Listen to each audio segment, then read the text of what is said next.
Welcome to Midwest Paranormal Presents Paranormal Soup. I'm your host, Jason Bland, and tonight we have a returning guest, and one I'm really enjoying. I'll be honest, I haven't gotten through finish the book, but I got it recently, an ebook of it. I'm trying to read it, but man, I love the way this book starts. Susan Plunket, we've had her on before. She's a Jungian psychologist, and she has a book out, A Jungian Understanding of Transcendent Experiences.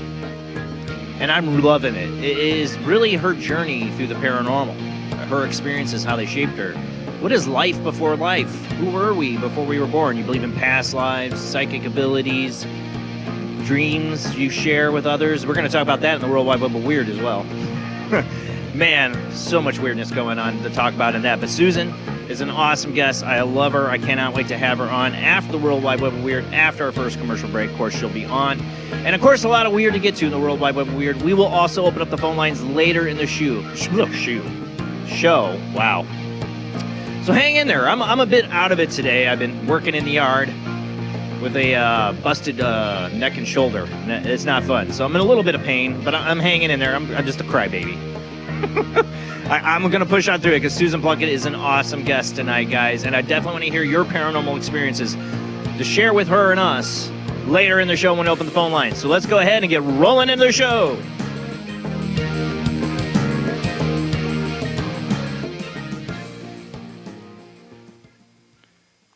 Man, I am like off. I don't even have the cues right.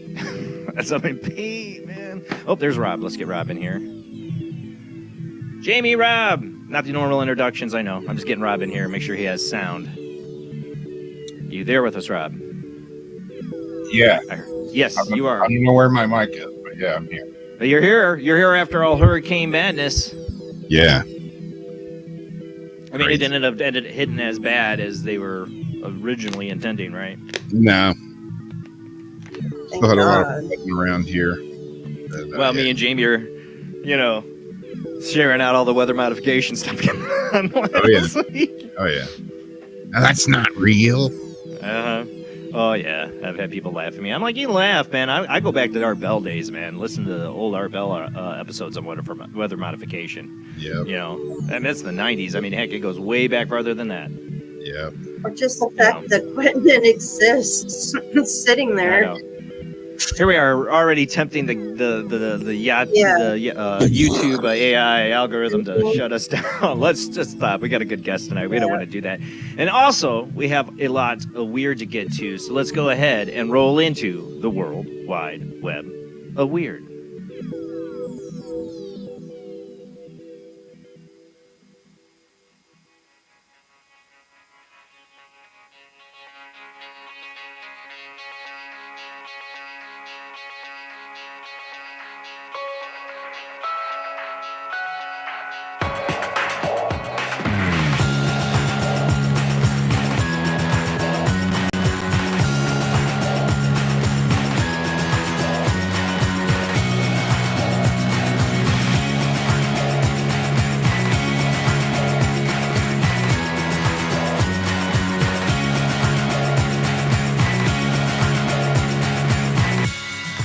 Tonight on the World Wide Web of Weird, starting to make the headlines, starting to go around, is this article. Now, I have the Unexplained Mysteries article, but the Unexplained Mysteries article here, let's just put the title, Academic Teases Announcement About Discovery of Alien Life. I've seen it within a month or within a few weeks. Are we getting an announcement? Is this going to be the official the disclosure we've been all waiting for? We're about to talk. For those listening on the Paranormal Soup Radio Network on the Talkstream Live Paranormal Radio app, we are a webcast streaming out live to YouTube and Twitch and Facebook. But I'll narrate as best as possible. We do have some, I don't know if we have any, yeah, we do have videos tonight, I think, or something. I don't remember. But, you know, I'll narrate. You can come watch later. It's always on the archive of the YouTube. All right, let me pull this up. This is original. Well, I mean, there's several articles in this, but this one from the Mirror. Huge alien announcement imminent as professor reveals breaking news. Various news outlets this week, and this is an unexplained article, various news outlets this week have been picked up on the story that British academic Professor Simon Holland is claiming that an announcement about intelligent alien life is imminent. Holland, who has previously produced documents for NASA's funded projects, claims to have received a tip-off from an insider within the Breakthrough Listen project, an alternative to SETI that aims to scour the cosmos for signs of extraterrestrial communications. We found a non-human extraterrestrial intelligence in our galaxy, and people don't know about it, Holland told the Mirror. They found the evidence of a non-human technological signature a few years ago using the Parkes telescope in Australia. Holland maintains that the second group of astronomers in China have also discovered the same evidence and that there is now some sort of race behind the scenes to publish this information.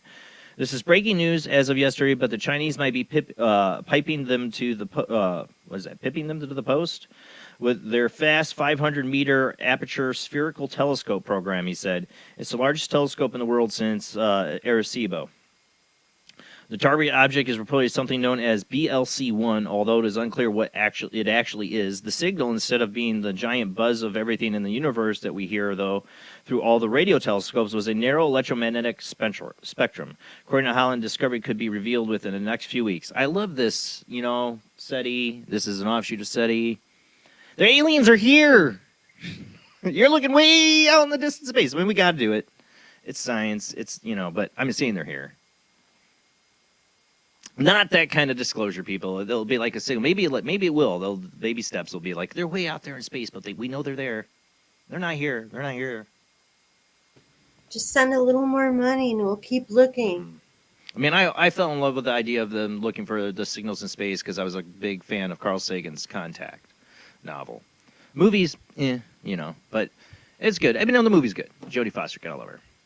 But both movie and book end, yes, with the alien being her dad. But no, it's not her dad. It just gets people. But I'm just not fascinated with it anymore. And it's cool, you know. Let's look for space. I mean, the aliens are here. They're here. I think so. Moving on. Speaking of that, rumors emerge of a secret Pentagon of UFO data retrieval program.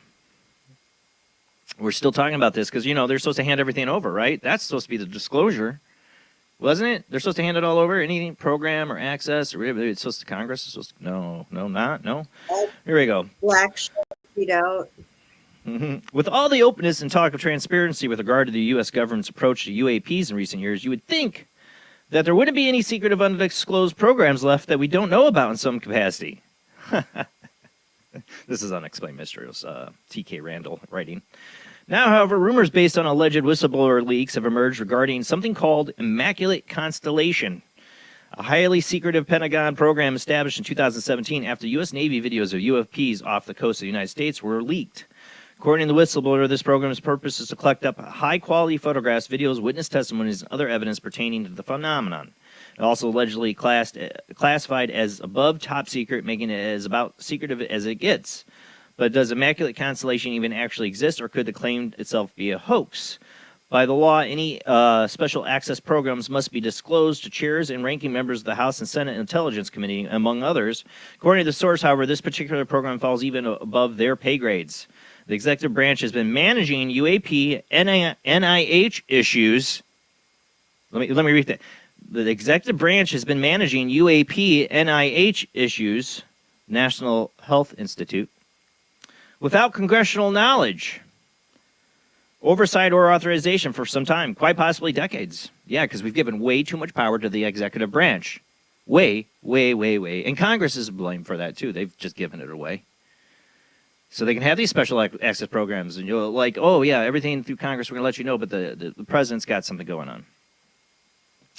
The Department of Defense has no record present of a historical or of any type of a special access program called Immaculate Constellation, a Pentagon spokesman said on Tuesday. Okay. Yeah. We'll find out. Maybe. So both stories, no disclosure, people.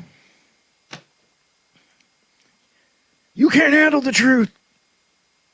While they're looking for aliens, is way out in the distant space. So let's see. I'm excited. Let's see what they say. You know, maybe this is the start of the beginning. The little acceptance. First, they'll come out with there's aliens out there, distant space, and then they're going to move on to like, okay, well, they're here now. They've been here the whole time. Yeah, I'm sorry. All right, they won't apologize. What am I saying? All right, let's move on.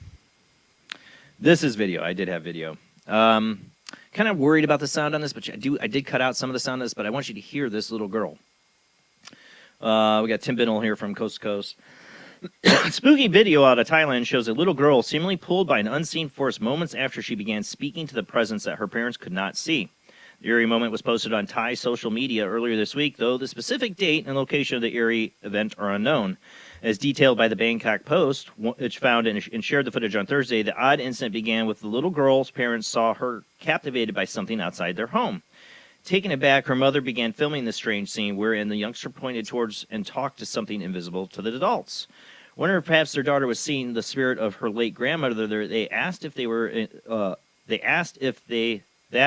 were the case, and the little girl replied in the affirmative with a chilling detail, "Her eyes are red." If that were not unsettling enough, after that, the youngster leans through the doorway. She's suddenly pulled by what appears to be an unseen force. Though one might suspect she simply stumbled, her response suggests that this is not the case, as the little girl cries out, "Don't get away, stay away." What do you make of this creepy footage? Already going to play. Yeah. And the music worries me. I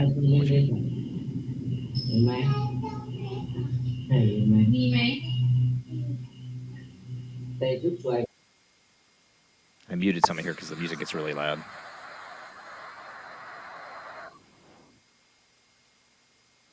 But you see, there's the pool.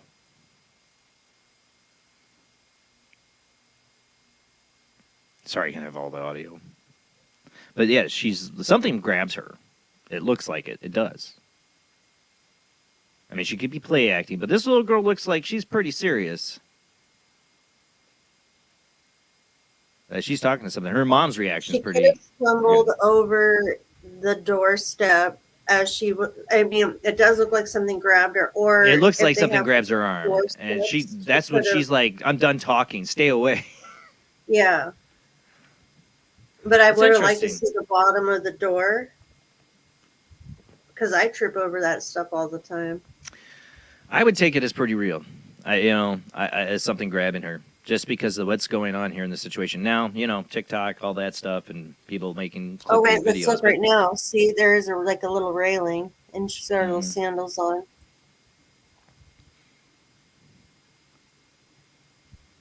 The creepiest part is she goes, "Her eyes are red." See? No, her feet are planted. Watch. Yeah. Go back. Yeah. You see? Something pulls her. Her feet are planted right there. Look. Yeah. And then, look. See her feet? Yeah. She's not stepping. Right. She's being pulled. Look at her feet. That did look like a pull. Like she came off her feet. Yeah. What does it mean seeing her grandmother and her eyes are red? Are they probably something not good? And then she's pulling her. What's going on? What's going on with the family? Or she's pretending to be the grandmother. Yeah. In her chest. Come get some cookies. Come sit on grandma's lap. Yeah. Come to grandmother's house. But I love that they're like, "Is it grandma?" And she's like, "Yeah, but her eyes are red." She's like, "This ain't right." Like, why are we doing this?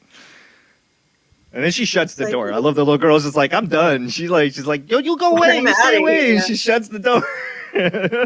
Seemed pretty genuine. Okay, let's move on. Yeah, she does seem over it. Yeah. I don't know. I can't say.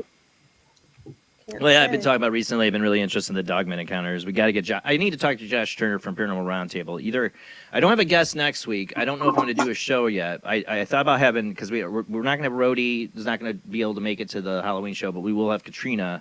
And I thought about bringing Josh Turner to the Halloween show, but I don't know. He's a whole show on his own. I almost want to ask him if he wants to come on next week. I should. I don't know. It'd be cool to have him for the Halloween show, though. But like I said, there's so much I would love to talk to him about. especially Dogman. So this one's from Coast to Coast. Well, redone from the local media report here that you see from, what is that, Birmingham Live? But I got the Tim Binnell article because it's shorter. British couple says that they were left profoundly shaken by a terrifying encounter with a dogman that was lurking in a forest, infamous for an instance of high strangeness. Coming to light by the way of a local media report we got up here for the Birmingham Live. The unsettling incident happened this past July as the unnamed husband and wife were walking through the notorious Canuck Chase, a forest area where all manner of weird events are said to have occurred over the years. In this instance, the couple claimed they were visiting a cemetery within the site when they noticed a putrid smell in the air. Initially thinking it might be from a dead deer, their assessment was quickly upended when they caught sight of its source, a bipedal canine creature. Excuse me. We both saw something in the distance moving between the gravestones, the man recalled. It must have been 8 feet tall, and it was incredibly broad. Recounting the chilling experience, the witness noted that the eerie interloper was covered with hair like a giant wolf, though moved around on 2 feet. When he wondered aloud to his wife what they were seeing, the man said the creature seemingly realized it was being watched, which led to a truly frightening face-off between the couple and the canine cryptid. It turned around instantly and locked its eyes on us, he recalled. They were big and yellow, and the creature had huge teeth, like nothing we'd ever seen before. Putting a fitting punctuation on the dogman sighting, the witness said the otherworldly creature unleashed a haunting howl before fleeing the scene. It was the single most terrifying thing I've ever witnessed in my life, the man mused, revealing that my wife is so distraught she won't even talk about it. Remarkably, Canuck Chase was the setting of a similar strange encounter that occurred around the same time as the couple's experience this past summer when a man walking his dog says he reported black-eyed kids, which we had on the World Wide Web, but weird. And this was supposedly back in the same time period. Black-eyed children, dogmen. Again, these things seem to be tied. I don't know. All right. Let's see, where was I? Okay. Oh, yeah. This will definitely be something to come up tonight with our guest, Susan Plunket. Lucid dreaming study, first ever two-way communication during sleep recorded. Now I don't have time to read this whole article, and I'm sure a lot of you guys have seen this recently. A lot of people have been posting and talking about this. But a study, participants exchanged information while lucid dreaming in a world's first. The world's first new study conducted by the California-based neurotechnology company has recorded two-way communication between sleeping individuals during lucid dreaming. Using special tracking equipment, the groundbreaking research from the REM space recorded two individuals exchanging a simple message while lucid dreaming. Now, I believe in this possibility. I've talked about it on the show. You know me, I got to share all my personal weird experiences, but that's how I am. Me and my wife more than once have shared dreams. I know we have. You know, it's like crazy. It's a crazy experience. And I think a lot of other people, married couples particularly, I wonder, have had that experience. You sleep together, you're sharing the same house, room. I mean, we talk about reading each other's minds all the time, and there's days where it's like, I am not reading your mind today. The telepathy ain't happened, and I didn't read your mind on that one. But there's some days where we feel like it. But, man, we've had, where I swear to God, we had the same dreams at least twice. You know, 21 years of marriage, it's bound to happen, I would think. Jamie, Rob, I know you guys are the single crowd, but at times you're married, Rob, but Jamie's in the single crowd. But you've had it. Yeah. Yeah. How long have you been married, Rob? Like a couple of ours. Who? I mean, Rob and I have been, I think we've hopped into a couple of ours. You guys together.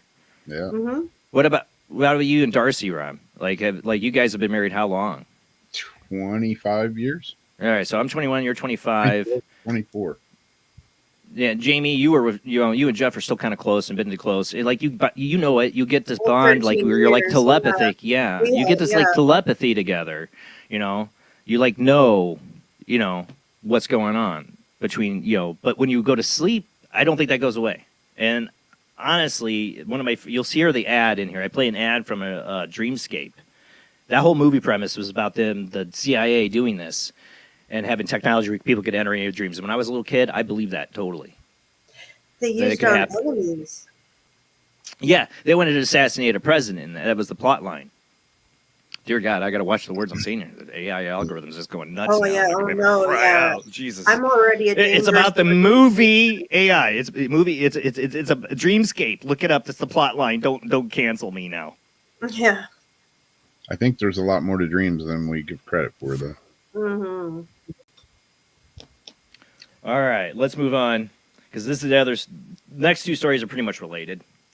So Elon Musk had his big Warner Brothers unveiling of AI stuff, and we're going to get to the robots. Let's talk about the car first. Elon Musk unveils self-driving robotic taxi with no steering wheel. Revealed at an event at Warner Brothers film lot in Burbank, California this week, the taxi named Cybercab, wow, so original, is entirely autonomous and doesn't have any manual steering controls at all. Its design is certainly futuristic, resembling a modern-day version of a DeLorean with stainless steel exterior and gull-wing doors, as well as the ability to recharge wirelessly.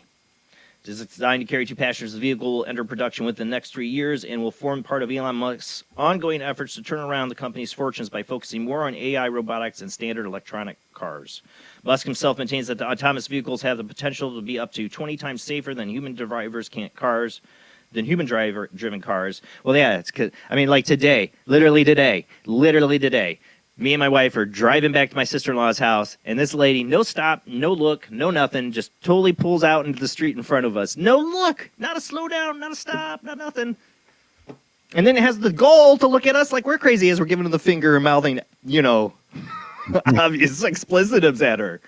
Give us like the crazy, like we're the crazy ones. Like, seriously. Yeah, maybe. I remember Kevin Malick, God rest his soul, me and him, I had him on the show, and he was definitely right. AI and self-driving cars takes away your freedom. He was totally against it. And I was like, yeah, but I'm so scared of people on the road. I almost trust the AI more. Yeah, people really are crazy. do. I had to go to Jacksonville today, and I got on I-95, merged on, and I'm doing 80 miles an hour. I'm doing 10 over the speed limit, and people are passing me like I'm sitting still. Yeah, it's insane, man. People are. But insane. like literally, I mean, I've like it's every day. Every day I go out and drive in Michigan City here. These people are like zombies on the road. They don't stop at stop signs. They drive right on through. If they do stop, it's like barely a stop, and they're rolling like, "Are you going? I'm going. But that's as much courtesy as you get. Usually they're just blowing it. Yep. Just blowing it. I mean, like this lady did. She didn't even look. It wasn't like she even like, oh, I can make it, and just kept going. Her head never turned to look at us until after my wife blared her horn at that lady as we were about to almost hit her. Yep. Then she looked. Oh, yeah, there's people driving on this road. That's why there's a stop sign there. We don't have a stop. You do. And then the next stop sign, I'm like, oh, you going to stop? You know what? Yeah, I can't say what I was saying out loud. I'm like, are you going to stop? A teeny bit. She tried to stop just a teeny bit, but she couldn't even hardly do that. And she kept rolling through the stop sign. The next one. I'm sorry.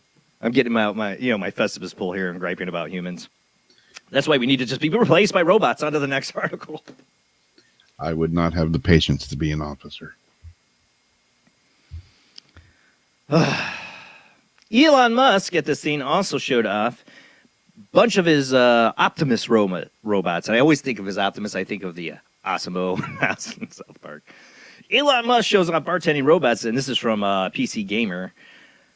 Bartending robots at recent Tesla event, but some attendees say the automotives were being controlled by people. Now, there's times where they're walking out. I think they're AI controlled, whatever, because they're just walking out. But go ahead. There's some video to play. Just go ahead. We got a couple minutes.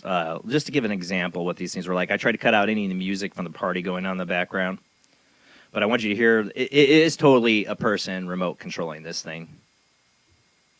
Hey, what Elon Musk said, at least it's not a guy in a suit.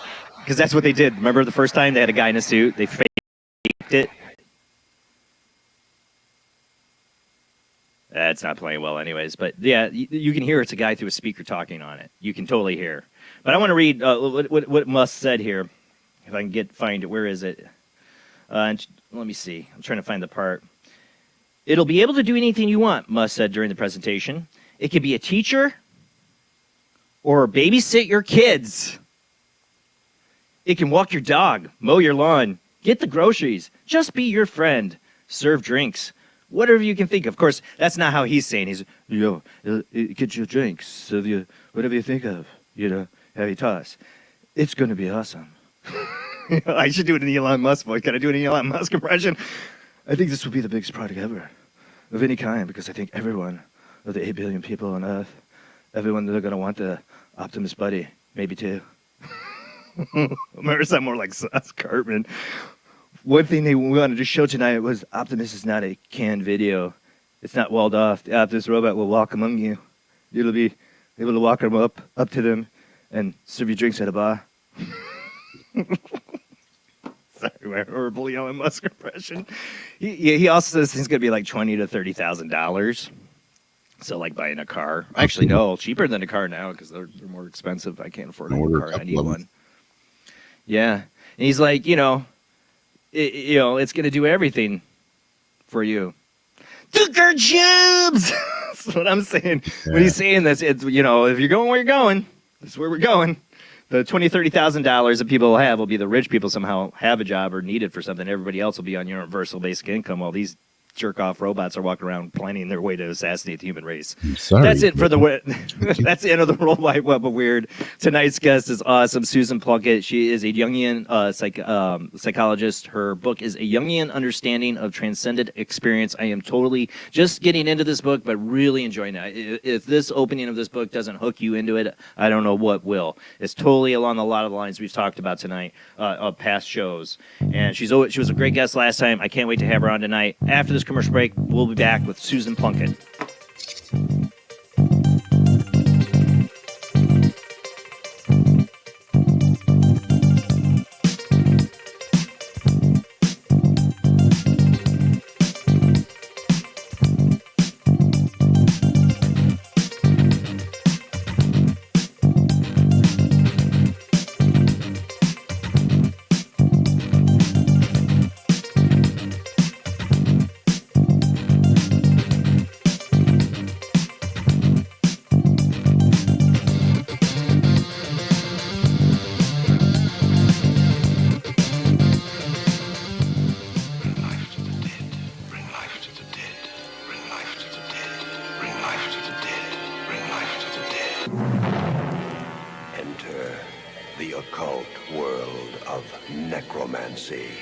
You were brought here for one purpose, necromancy.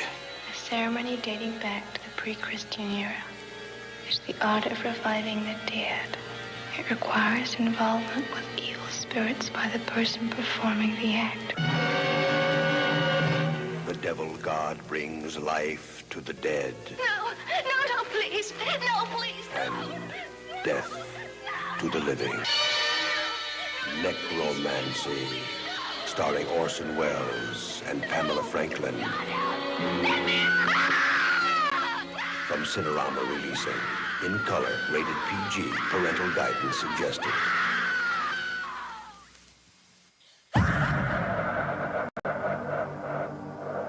If you are interested in discovering the truth about the paranormal and want to hear from leading researchers in the field, join Justin Brown on his 3 weekly shows named My Paranormal Soapbox, Necromancer Live Show, and the Supernatural Symposium, live on Facebook, YouTube, and InterfaceDeath.net.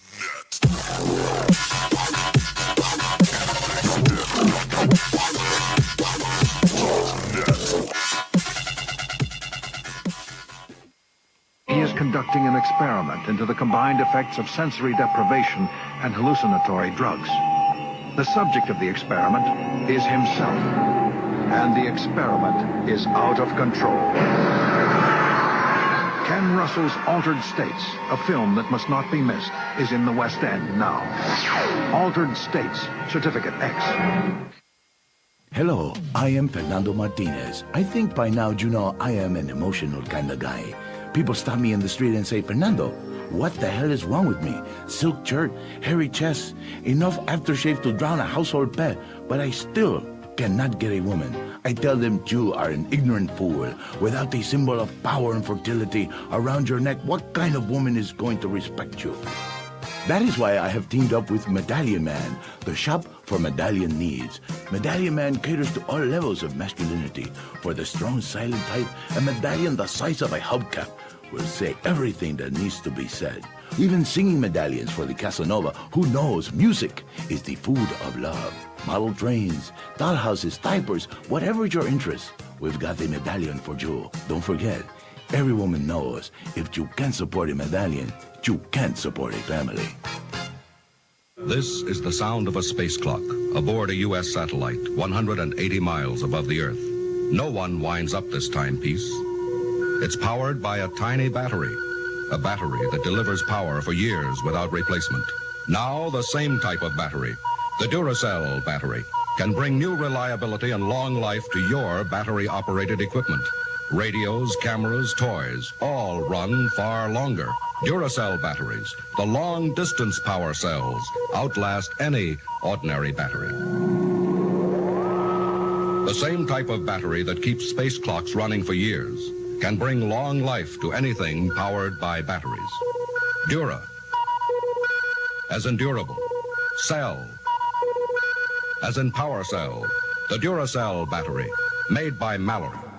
Switch to DCS ranging. 240, nominal to profile. We're in the pipe. 5 by 5.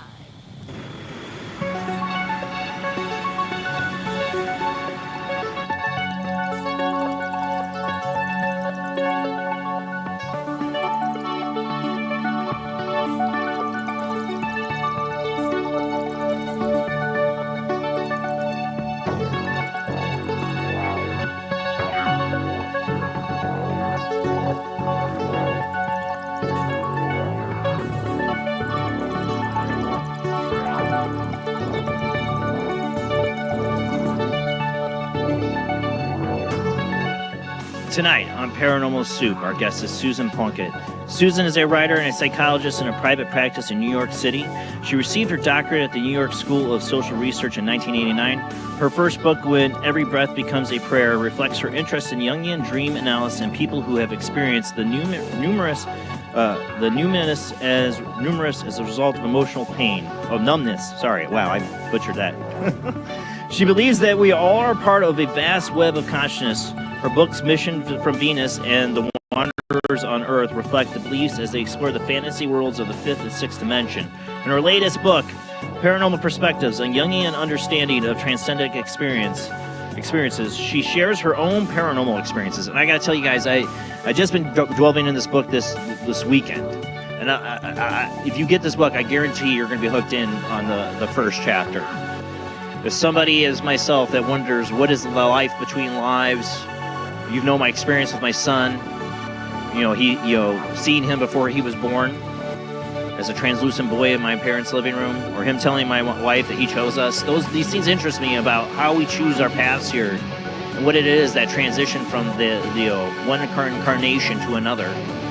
These are the things we're going to get into. It's a lot of different paranormal experiences she's had that she's sharing in this book. So I'm truly excited to have Susan Plunket back on the show. We will take her calls later after the next commercial break, so just hang in there. But let's go ahead and get to our guest.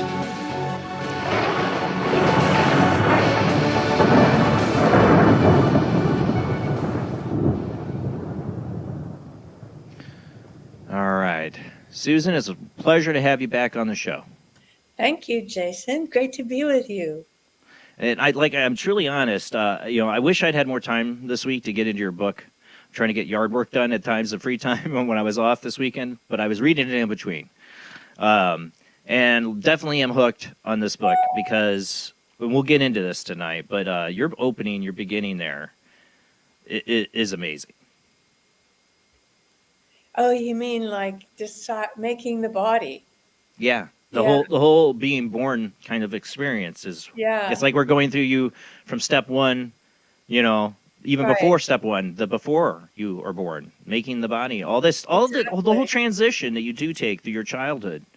I think I'm up past your after your first marriage. We don't get into all that yet, but no, that whole process. It's it's incredible. Like, I am totally blown away.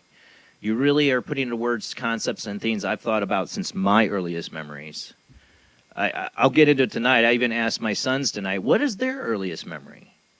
What is the thing you guys can think of as your earliest memory? Yeah. Broke my heart when my youngest son said, oh, well, Bella dying, which was our dog passed away during COVID, and that he was like 3. Whoa. Like I'm like, that's really your first thing, your earliest memory? Well, that's an emotional Tied experience, him. which would make it would help that memory to be there.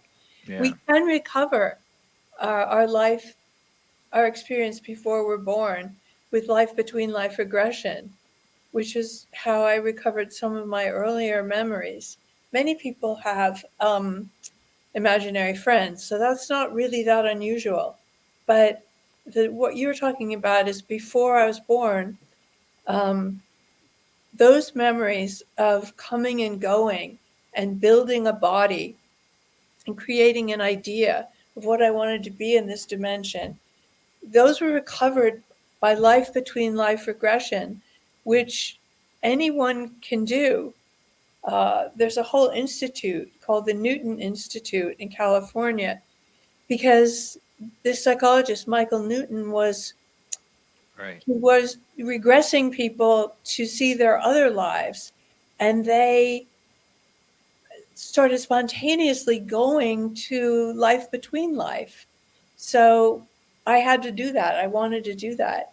And I've done it a couple of times, and to see people that had crossed over, but also to see how you build this body. Like, you start with an idea and you use photons, and photons are generated by love.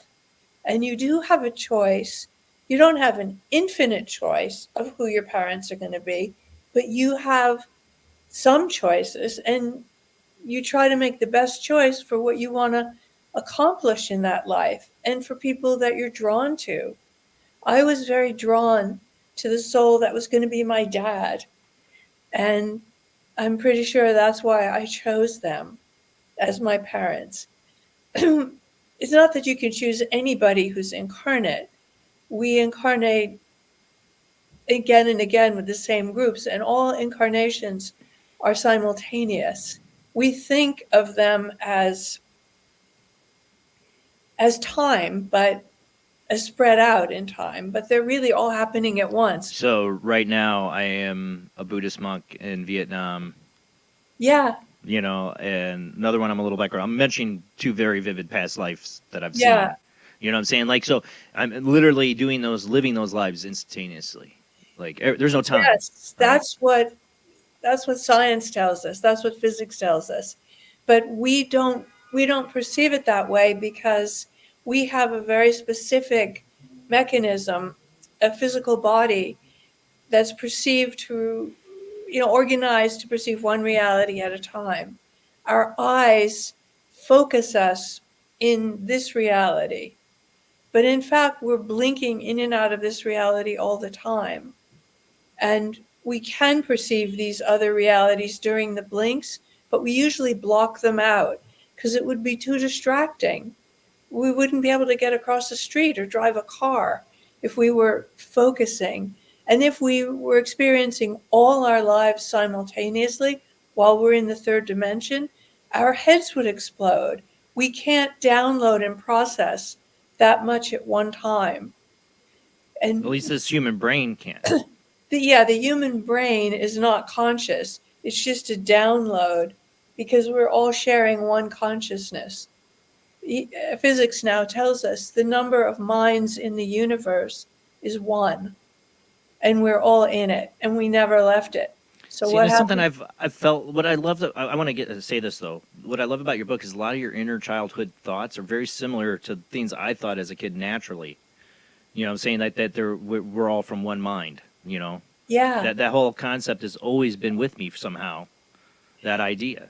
Yes, children, or they know that. Your children, young children, still remember a lot. But as you grow up and you get used to this reality, you get conditioned to it just by being in it and learning how to operate this type of a body, which is only one of the many types of bodies we've had. And this is only one of the galaxies we've been in. Many people dream of themselves, including me, in other galaxies, on other planets. They just think, oh, that's a dream. But it isn't. You leave your body every night when you're sleeping and you travel. You usually don't wake up during that, but if you do, which some people do, they usually get a little freaked out because they'll see their body with their eyes in their head, but how are they Right. seeing it? They're seeing it with their consciousness, because that's really what we are. What we are is consciousness. We don't, and our consciousness does not need a body. That's how you can astral travel. That's how you can go to the life between life realm. That's how you can see the moon or be on another planet, because your consciousness can go anywhere. Wherever, whatever you're imagining, that's where your consciousness is. It is not in the body. We think the body's us, but little children, they know that that isn't so. And they have to learn how to operate the body. They don't know how to feed themselves. They don't know how to tie their shoes. They don't know how to walk. But we learn all these things. We operate this temporary house that we have, but it is temporary. And it isn't good to get too attached to it, because that can cause pain. It's good if you keep your mind loose, to realize that the thing in your head, the tissue in your head called the brain, isn't conscious. It's just neural network that can download from the one consciousness. That's how people heal themselves, because they know, when they know they're connected to that. I say another one. I've had guests on that have had near-death experiences, like one who saw, literally 1 second or 2 seconds before his car has a crash and his body goes flying. He's taken out of his body. He's like, oh, who's that poor guy? His body getting totally broken and thrown. Like he's like totally separated, so he doesn't feel any of it. Or I've seen others where people have talked and they say, oh, it's just your ways, your brain compartmentalized, where people are being tortured or under severe stress. They're like, God, that guy is screaming so loud. And they realize that guy is me. The body's screaming. Because they left. Right. Exactly. They don't know it's them. And stress, severe stress will cause that. Some illnesses will cause that. That they don't even realize it's their body screaming, because their consciousness is separated from it, which can separate anytime you want. Every time you daydream, you're out of your body. You're wherever you're daydreaming about. Some of these things we think are so paranormal happen to all of us. We've all been watering the lawn and spaced out, and we're in a daydream. I'm a space cadet. Tell me about it. And someone comes up to you and touches you and like, ha! Because then you're slamming back into the body. But we leave all the time. An advantage of severe trauma, I've noticed, is I've gained the ability to just kind of exit when I want to. If I'm sitting there in front of something I just can't believe, or I'm just so uncomfortable or something, I just can leave. And people close to me know when I've literally left the building. Checked out. Jamie's checked out. Yep, I'm gone, but I'll come right back. Yeah, because your consciousness doesn't need a body. Your true self is not a body. We get very identified with our body because we have to take care of it and get it places. But your consciousness is you. And some people don't even know they're dead. Because if they die fast in an accident, they don't know they're dead because their consciousness is not dead. Yeah, I mean, you want creatures. Well, you got to think about religious backgrounds, perspective. That's why I love the title of your book, by the way. Transcendent experiences. It's a great way to put it, because these experiences do change your frame of reference for reality. It did for me when I was young. Me and my cousin saw a green floating head. I always say that's where it started for me, where I was like, okay, people aren't telling me what's going on here in reality. Well, my parents are not being honest, or my mom, I didn't have a dad, or about what's going on here in reality, because I just saw a green floating head screaming around the room. That stuff's real, so anything's possible, these things change your perspective. Plus, I've had other weird stuff. For you, this is like your journey. But before we get more into this, I would like people to get and we had you on and talked a lot about Carl Jung. But I'd like people to understand a little bit about your background as being a Jungian psychologist. That's right. Carl Jung was a psychiatrist and a psychologist who was friends with Freud initially. But actually, the reason they had to break up was that Freud was frightened of the mystical, the paranormal. He didn't believe in it. He was a rationalist. And for Jung, he had been into seances from the time he was in college. So he believed in all kinds of things, astrology, tarot, the I Ching. He talked to beings in his unconscious, invisible beings. Well, they were invisible to everyone but him. So it was inevitable that they would have to break because you had, well, he didn't call himself a mystic. Freud called him a mystic.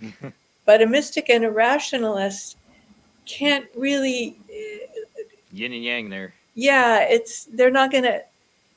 Freud was too limited for Jung, genius though he was, and Jung said he was a genius.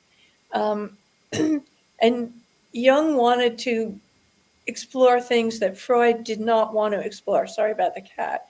Oh, no, cats are normal on this show. Yeah, right, she Jamie? keeps trying to get on my lap. But anyway, I love Jung's concept of the collective unconscious. Me too. Which is where he thinks we are all connected through the collective unconscious. Some people would think of it as the quantum field. There's 2 cats and a dog running around here. The collective unconscious is a place we all dip into. We have our personal unconscious, but then the collective is like the deeper water table of the earth where it all runs together and we can all get in each other's minds that way. And he was very into exploring that, whereas Freud wasn't so interested in that. Jung had his primary teacher was a person who was never human. It was a guide, a humanoid figure with huge white wings called Philemon. And he saw this person in fantasy in a process he called active imagination, where he dropped into the collective unconscious and he saw archetypal beings who taught him things and helped him learn. One fascinating thing that Philemon told Jung was, the thoughts are not ours. Thoughts are like wild animals in the forest. We come upon them. And I thought that was so beautiful, that we're just floating in consciousness. And we come upon ideas, we come upon thoughts. So inventors, they just came upon an idea and they were the one that downloaded it. Somebody else might have downloaded it, but there's examples of that in pre-industrial times, or as we got into the industrial period. You can see the invention of the phonograph, the phone. There were multiple people working on the same things at the same time. They were completely all separate each other. The idea, yeah, because the ideas are out there, or I don't know why I say out there. Just don't try to come up with 0 point energy. You'll have a bad time. Because we're all in the same field. I saw a meme today that made me think of, because it's something my mom and I talk about a lot. All knowledge comes from the stars, the universal mind. Men do not invent or create ideas. The ideas exist and men are able to grasp them. Exactly what I think. You and your mom, I'm in agreement with you. They exist. They exist in universal mind, the one mind that we're all in. We're all fluctuations in awareness of the one mind. We all share it. And if we realize that, that's a tremendously powerful position we're in. We don't realize that our consciousness is so beautiful and powerful. if we let it roam a little and don't think we're just a body. For me, I've always been fascinated by consciousness. Multiple personalities. Look at that. A lot of that time that comes about with somebody who's sometimes been traumatized. That's how Right. it comes about. Or a lot of times, and sometimes that trauma is isolation, sensory deprivation.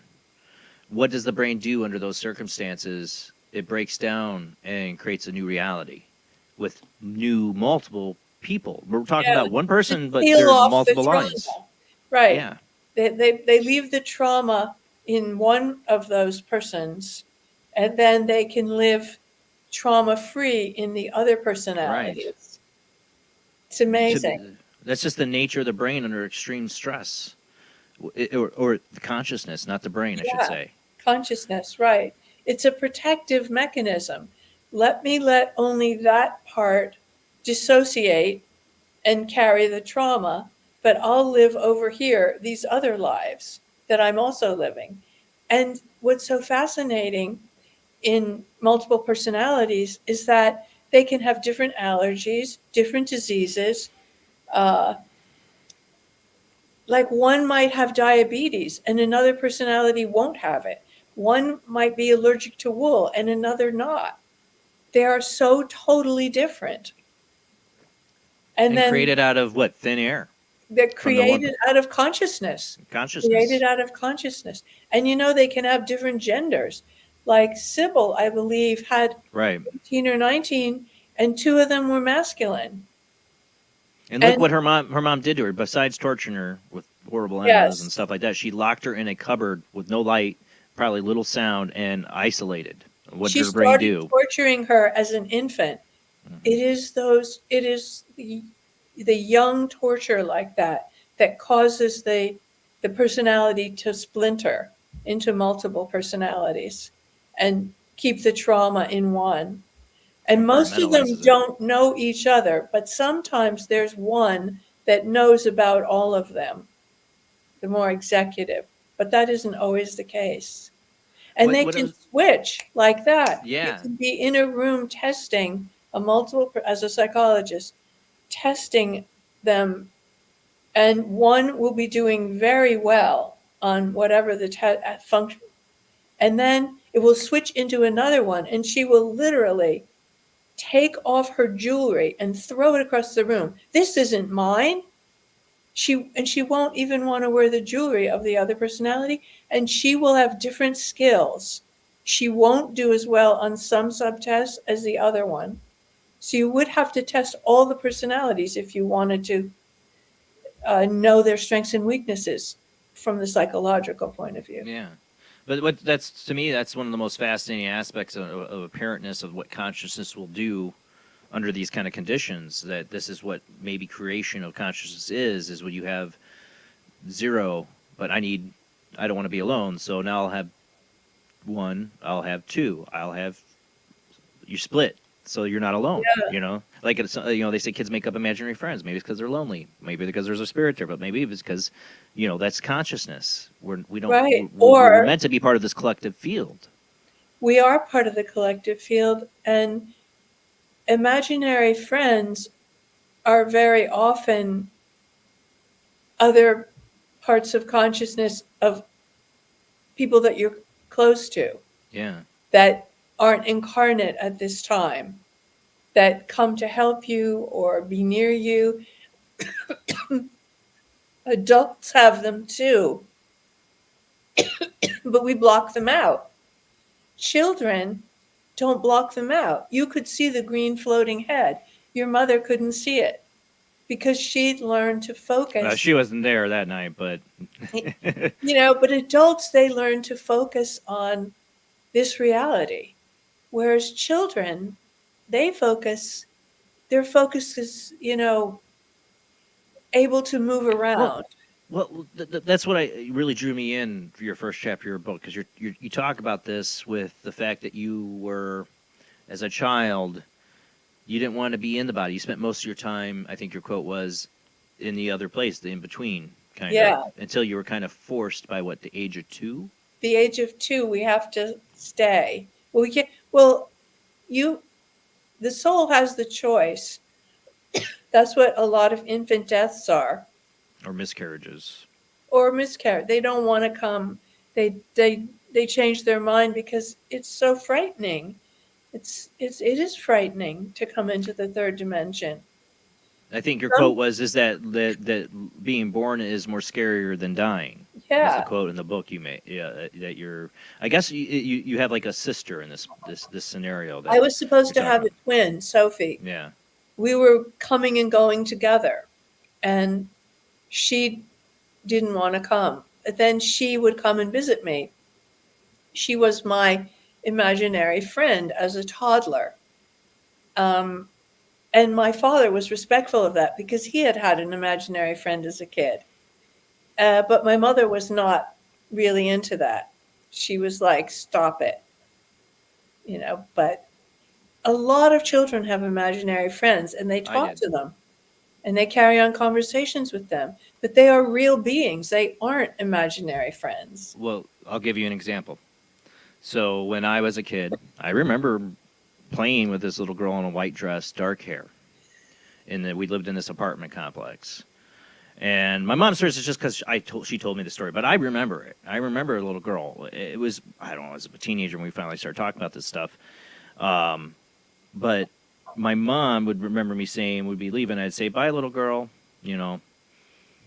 my mom went to this not famous psychic, but locally known psychic, whatever, and she knew a lot of stuff. She knew about patients my mom had taken care of as a respiratory therapist. She knew stuff. She was, she even really described my stepdad before she met him. But she had said, oh, and the little girl your son talks to, and my mom hadn't told her anything, that's your daughter you miscarried from your first marriage or whatever. I don't know if she knew it was first marriage, but she says the daughter you miscarried. I remember a little girl. There was also a little boy. I'd be like, well, yeah, I played with a little girl and a little boy. I thought they were brother and sisters. My mom's like, there was just the boy. There was never a sister or a little girl. I'm like, well, I remember a little girl, I do. And so here it is, little girl, unborn. Yeah. But she was still a being and you could see her and she came around. Yeah. Just I had been really young. Yeah. Because you hadn't learned to block her out yet. If she hasn't incarnated by now, she might still be around you or around your children. I think that's what sucks me into your beginning part of your book, is the whole dichotomy between you and your sister on the other side, in a sense, as you're coming into this reality, and you're being more kind of you're having these conversations with her in between, and you almost to the point it's kind of sad you have a goodbye in a sense, but not a goodbye, but like you're going to get locked into this reality is what she's telling you. She's warning me to keep a foot in both realities. That was the other beautiful thing about Carl Jung. From the time he was a little boy, he knew that he was two people. He called them his number one and his number two, and he carved a little wooden man and put it in a pencil box in the attic to represent his other eternal personality that wasn't living in this world. When he got older and he became a psychiatrist, he called them ego and self. Self with a capital S meant your eternal self that never dies, that is your consciousness that moves through all your lives as you learn different things on your journey. But he knew from childhood that he was two. And I think that's what Sophie was trying to tell me. Right now you can see me. Right now you still remember that you built this body and that you came, and you still can see like fairies and elves. But you're going to lose that ability because you came through the veil of forgetting. And you're going to get captivated by this reality, which is just a projection. It's a simulation. Nothing solid. Even physicists tell us that. We project it and then we perceive it. If all humans vanished from the earth, this reality wouldn't exist, because dragonflies and horses and dogs and cats, they don't see the same reality we do. They don't see the same colors. They don't see in the same wavelengths. So what we see, reality is species specific. That's what I'm trying to say. Right. Only humans perceive this reality. Other species don't see what we see. They see their version of what they're projecting and perceiving, which is a fascinating thing. If there were no humans, what we see wouldn't be here. It kind of makes me kind of feel sad because it's so beautiful here. I mean, it's beautiful and wonderful and horrible. It's everything. And it's all a projection of consciousness so that we can learn and grow and have experiences. The whole universe is a projection. It's like a holographic universe theory. Exactly. It is. Because you get into that with about the way you create the body with the photons, which I find really interesting too. We're made of light. The energy of love creates photons, according to the teachers that I've had. And that's how we build. We have an idea of what we're going to be as a baby, but also as an adult. And we prepare the photons to create that. It's kind of amazing. And then we learn to buy in to this version of reality. But when babies are first born, their vision is really only good from about the length of where their eyes are in their mother's arm to their mother's face. The rest they don't see clearly. We know that. But I think part of the reason is they haven't learned how to see the projection because there's really nothing there. They have to learn it. And as we learn words for everything, table, chair, sneaker, shoe, high chair, we learn to see it as we learn to talk about it. Example of that is the Mayans and the conquistadors when they came across the ocean and their boats were out in the ocean. They said only the shamans could actually see the boat, but the people on the shore could not. Right? Because it was out of their perception. It was out of their perception. They didn't understand it. Exactly. So if they didn't know, they couldn't see it. That's why I think babies have clear vision, only for like a short distance. And the first thing they learn is the face. Now I'm going to get really dark with you. Because I had a shadow person experience for months. It almost drove me crazy, but makes me wonder why people have shadow person experience or see things as shadows. And I think there's a lot of different things that go on when you get into shadow people, different kinds of things going on. Mine was very negative. But it makes you wonder how many things are around us that we don't really see, or they appear as shadow because we really don't understand. We can't perceive it. It's beyond our this reality's perception, Right. We've been conditioned to. There's so much that we edit out because, like the Mayans, we don't know what a ship is, so we don't know how to see it because it isn't really there. Because everything is a projection of consciousness. So if you don't project it, you don't see it. Yeah. And only people that could see it were the shamans who maybe were putting themselves in a certain state, a theta state or something where they could exactly. see it. Exactly. That's interesting you mentioned theta brainwaves because up until the age of 7, all children are in theta, which is a wonderful brainwave length because they have so much to learn. They have to learn everything about how to operate their body. They have to learn this reality. After 7, we call it the age of reason 7, then they start to move through alpha, beta, gamma, delta, theta, like other people do. But that early time when they're in theta, they're still seeing a lot that adults aren't seeing because we edit it out. It's not that it isn't possible to see all kinds of things. We just edit out. and we just focus on the projection. Because the projection, I mean, in a survival mechanism for going back thousands and thousands and I believe hundreds of thousands of years with human civilization that have been wiped away. Survival-wise, you need to focus on the material things in front of you, the tiger that might be chasing you down, the food source you need to find. These things tie us into this reality. Right, because we came here to be in this reality, to participate. Out of the level of consciousness, underneath, we're all working together to sustain this illusion so that we can have this third dimensional experiences. There are third dimensional experiences possible in other realities. Some of them don't have physical bodies. Buddhism tells us we're so lucky that our third dimensional experience, we get to have a body. Some beings only get to be like oscillating energy, and they never have this experience of having this warm body of flesh and blood.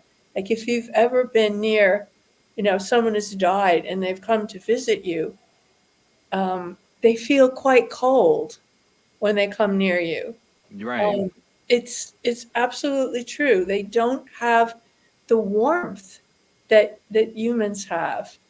Even when they're people you love, they just, because they don't have the body. So I mean, but the sense of without a body, you don't have the sensory perceptions to feel hot and cold. It would be a different experience. You perceive it in a different way, whatever your state of existence is. Here we feel hot and cold. Our skin feels it, and our brain translates it, and all that. But without a body, what is that translation? Just what does it become? Well, we know a little bit about that from astral projection. When people are when their body is sleeping and they're out as they are every night, all of us, but they wake up out of the body, they see perfectly. They don't have eyes in their consciousness, but they do. I mean, their eyes are in the body, but then they see the body lying on the bed and they usually slam back into it because it's frightening to wake up and not have a body and be discombobulated. Does the astral body, in a sense, though, have some kind of sensory perception in its own? Like it's like, because you hear it referred to as your astral body. Your subtle body, which your sort subtle of body is wrapped around this, and like the heart of your subtle body is in the general area of your heart, and the subtle body goes with us into death, and it has our general shape and sometimes an oval of light, but consciousness sees. I'm not sure it doesn't have the brain and the eye and the organs, but it sees anyway. Just like, because when you're astral projecting, you're traveling around without your physical body, but you see everything. If you're over a reservoir looking at a flying saucer, you don't have your physical eyes. But you can see everything. Let's get into that a little bit, because I've been to that part of your book. Yeah. You and your younger sister, you had how many siblings? I had 2 brothers and 1 sister. Right. But my sister, Anne, was very, she's the one who died young. She was very spiritual. And I was learning from her. I mean, I had my own experiences, but you were sharing experiences. Tonight, I want to get into this because tonight we covered a segment on the World Wide Web of Weird about a new research team, REM Space, how they've come up with communication between 2 people in dream state.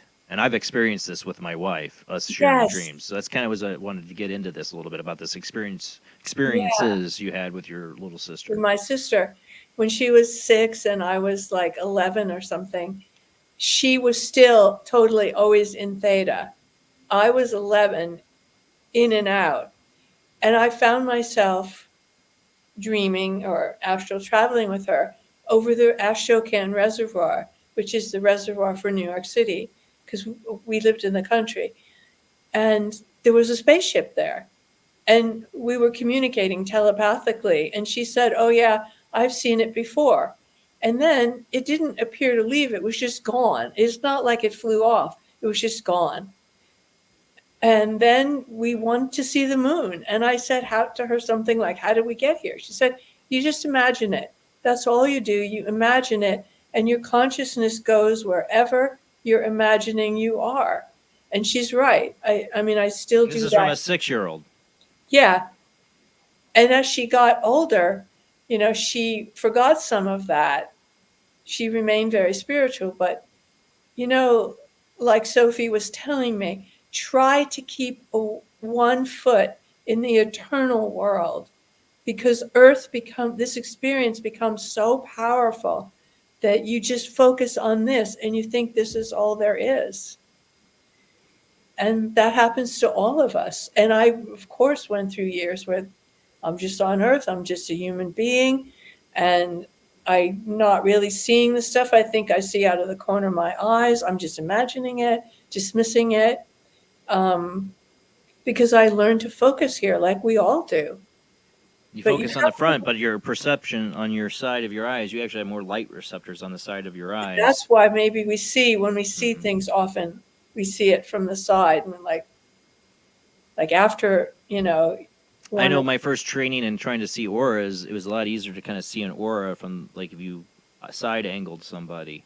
Yeah. You know, I can see it front on a lot of times, but you definitely was easier to train people if you start with, like, the side eye vision, because you do have more perception. I was actually explaining this to my sons. I was actually explaining this to my sons, talking about this kind of stuff. See, we live in a very open household here with our kids. That's great. So your kids don't have to shut out. Maybe they won't shut it out as. That's what I hope, but at the same time, I'm fighting video games and reality and YouTube and all these other things that draw their attention away, you know. But I try to keep them, like, I try to open their minds to these concepts. You know, like the reason, I mean, there's so much of this why I love your book. I mean, for my son, my Liam, when he was before he was born, the week I was moving out of my parents' house, I saw a translucent boy walk through my parents' living room, and this immense feeling of love. I could see him. He smiled at me, and he faded away. Years later, he's born, and when they put that baby up to my wife's face, he smiled. I took a picture of it, and I knew right then, that's the kid. And he's 8 now, and the boy I saw is maybe just a little bit taller than he is now, but that's the boy I saw. And when he was in that age of around the time of Bella's death, and I'll tell you this today, really, I can't wait to get into this conversation with you. I'm sorry. Well, we're talking about your book. This is about your book. No. Don't worry about the book. Just talk. But I asked him, what's your earliest memory? And he said, Bella dying. He was 3. Well, around that time, he was really struggling with this. He didn't realize it. So this is all during COVID. I had a dream a year before of Bella's death. She was my puggle, my first dog that me and my wife had together. Yeah. She was 17 when she passed away. She was 16 when I had this dream. And I looked at it at the time as my subconscious telling me that I'm going to have to make this decision to put her down soon. I even said this to my boss. Him and his husband are, he's gay. Yeah. They don't have children. We talk about our dog children, And I had said, I think I'm going to have to put Bella down. I had this horrible nightmare of them putting her down at the vet. The reason I wrote it off is they put her down outside in the back of the facility, which was weird. It was a sunset. And I remember in the dream, Dean just hollering, crying, and Liam just kind of, petting her head, and he puts a little sunflower down by her head. I remember all that. And then I wrote it off, and then a year later, COVID happened, and everything's locked down. We can't take the kids. I would have never taken my kids to see the dogs put down. I would never have done that if it wasn't forced to, because grandparents are too scared to take the kids right now. So they had to come with us. Yeah. It was just as the sun was setting, I'm walking around the back of the vet facility because they told us we're going to have to do this out back, and it hit me. I'm like, oh, my God, this is the dream. Just overwhelming emotion. I couldn't, as it's all happened, I'm watching it all happen. I couldn't ask for more peaceful passing for Bella. But as it's all happening, I'm realizing I've seen all this. This is all, everything I've seen. And when Liam puts that little flower down, that affected him so bad, he's gone to therapists for this. When he gets really super upset, there's 2 things he goes to. He starts crying about, and he did for years, is Bella and Asia passing, because our other dog, Asia, a pug, passed away 3 weeks later. She just shut down, maybe about a month. She just shut down, stopped eating. She was 15, so she was old too. Yeah. And that dream helped me realize, because I had another dream about her passing in my arms in the middle of the night from a busted tumor she had on her stomach. I decided not to live that out, and I took her to be put down before that happened. Right. I know there's a lot to this story, and I've told it 100 times on the show, but I really wanted to share it with you to understand. Talking to Liam today, when he said that's his first memory, I realized he really did start focusing on death and around there, and he brought up his past life stuff then. Here's where the story gets even interesting. He, at 3 years old, would saying, he told Susan, I chose you and Daddy. He did. And he would talk about, he would cry, get really upset about bodies on a hill. And he's like, and he usually come up, like, there's just the bodies on the hill, you know, and I'm a bad person, stuff like that. He's having some memory. So, he's 8 years old this year. He had a pretty emotional day, and he went back to that. Started talking about, I still see the bodies on the hill in my mind. I still see it. I know I'm a bad person. I'm like, let's talk about this. I'm like, tell me what you see. Because we're accepted of the idea of past lives, obviously, in this household. We've talked to him about it, so he does know the concept. Like, tell me what's the first word that comes to your mind. And he's like, I don't know. I don't know if it's my name. I don't know. Only word that can come to mind, because I made him close his eyes and picture everything he's picturing. I'm like, tell me what word comes to your mind. And he goes, Colmar. Well, he's always been fascinated by soldiers. Anything to do with soldiers. His room is, as I'm sitting here having this conversation in his room, he's got a camouflage wall, camouflage sheets, And he's telling me, I don't want to die. I was a soldier. I don't want to die again. As he's breaking it out about this, I don't want to find a war. I don't want to die. This is what he's breaking down. I wonder if he was in Vietnam. No, Colmar was the Colmar Pocket in World War II. It was a battle between December I think it went from October to December, or I think it ran from like October or November of 44 to 45 as the end of the war. The Nazis, first the French held the hill, and then the Nazis took it, and then the Nazis were being starved out by the cold and deserting soldiers. And he said, my friends left me. So he might have been a German, might have been a Nazi. The things he said about is just that it is really cold, and it was really cold at this time when they were deserting. There was a final battle up on that hill. It was like hill 13 or 16 or something like that, a famous hill in the Colmar Pocket, which looked out over the whole valley that he kept on fighting over. And it was hand-to-hand combat, very brutal. A lot of bodies left on that hill for a while during the war. Every German was not a Nazi. No, and that's what I explained to my son. I said, it doesn't matter if that's every German soldier was not a Nazi. No. There's no judgment on any German soldiers. I'm saying people, brain and the people. That's a whole other topic, But I explained to him that life's done. You can't let go of it. He has to focus on this life. What I said is that if you understand anything of past lives, we've all been the good guy. We've all been the bad guy. We've all played different parts in the play. And there's no judgments. We're just learning. There's just love and learning. And that's what I told him.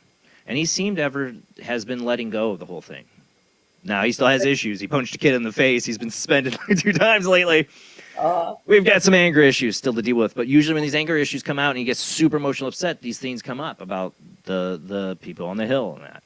So when he was 3 and Bella was put down, at that moment, when he was putting the flower next to his head, he was smiling. He didn't understand what was going on until we got home. Yeah. And then she didn't come with you. Home, and that's when I saw it hit him. And that's his first memory. That's what locked him into this reality, was the death of our dog. Yeah. I asked him, can you think, what is your first memory? I asked my 13-year-old too, just turned 13, what he could think of his first memory. And he was really I'm trying to remember what he said, but compare what locked him in. He says, I remember my grandma holding me, my great-grandmother holding me, who is now passed away. His other great-grandmother passed away. She only got to hold him when he was really young. She had Alzheimer's. But his great-grandmother, he met later in life, and so he knows who she is. She eventually passed away a couple of years ago. But that's his earliest memory, is her holding him. There's a memory of bringing him of love and that connection. Yeah. He's much more. He's got anxiety and issues of his own, but he doesn't have the anger that Liam has. Liam has like this deep anger at times, just frustration and anger. It's like after dealing with Dean, who can be very empathetic and gets angry and frustrated and mad at stuff, but he doesn't boil out and act out on it. Liam will. Yeah. At least I'm trying to understand the souls. I'm trying to understand where they come from. They've had different journeys, and I think it's important not to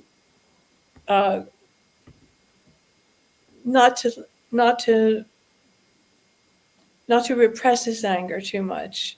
Right. You don't want it to become split off and separate. Right. I've said this to him. I said, you have to learn to acknowledge your anger and not act on it. I've told him, you're not suppressing it. You can't suppress it because it will find its way to get out. Exactly. But you need to acknowledge it and go. I said this to him today. Find words for it.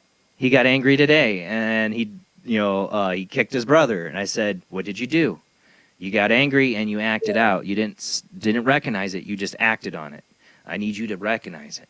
Because when you're angry, you're always going to, if you have a decision to make and you're going to do something and you're angry, stop, don't do it. Because I can guarantee it's going to be the bad decision is what I keep telling them. Right.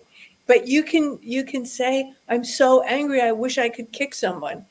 But you don't kick them. But, he's 8, so he will, it's good what you're teaching him to use to understand his anger by putting words to it. Because when you put a word or an image to it, you take a little control of it.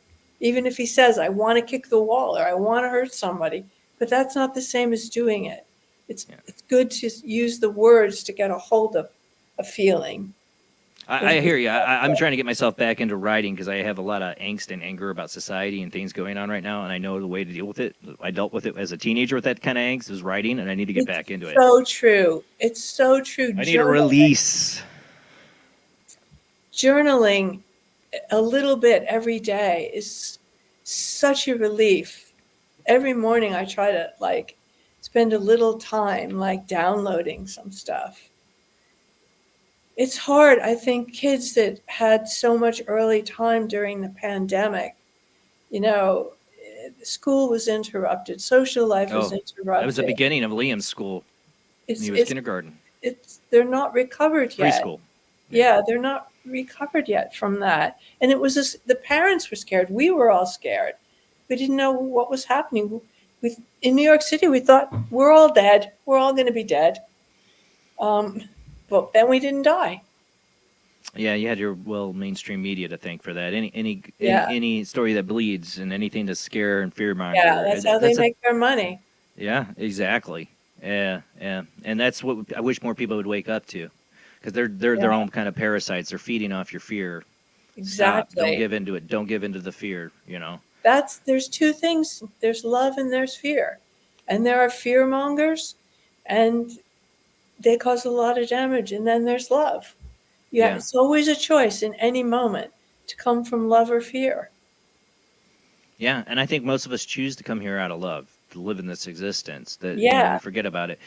I always go to the darker paths of things, I've been told by some of my mentors in this world. But I also think about, when I read your book, though, about that whole transition, from the spirit of the child coming in and out like that, is the poor children that have been not as lucky as us to have good parents, or being trafficked or hurt. The people that it seems, I don't know if I've run across people I swear are soulless due to whatever happened to them.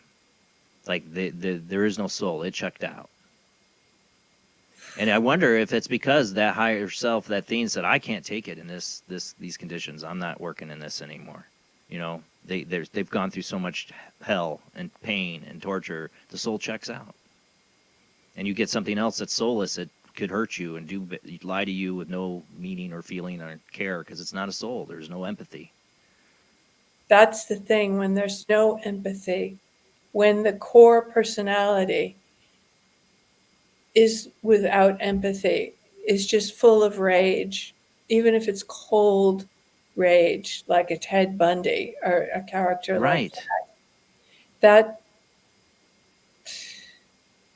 I'm is saying that like, these people check out, like, or Jeffrey yeah, Dahmer, they are. like they don't have empathy. They're The you look person in in their eyes and charge feel is it. there is checked out. And the thing is the lack of empathy and compassion for fellow humans and a total misunderstanding of ultimate reality, which is the oneness of all beings. Yeah, you're hurting yourself. You're hurting yourself. Yeah, that's what love and compassion is, and I think it's what the strongest force in the universe. But Yeah. it's scary, the darkness, the darkness that is around us, because I think there's people like that are running our world. They're complete sociopaths, detached from humanity. They don't care or have empathy for anyone, and they're bringing this world to rot. They're lost. A lot of people are lost, but thank God there are people that are not lost. Yeah, And and we have to hopefully more hold the people balance. awakening too. We got to go to commercial break, Susan. Okay. Like I told you, you emailed me. You never emailed me back. If you need to check out earlier, or you got to be up early, let me know. We do go late, but we're Okay. gonna go to commercial break, and when we come back, we'll open up the phone lines for people to Okay. join this conversation. If you had a paranormal experience like the stuff we're talking about, or early childhood memories. What's your earliest childhood memory? Think about it as we go to commercial break. What do you remember? You know what mine is? And my mom swears it's just because she told me the story, but I remember it. I remember before I could talk.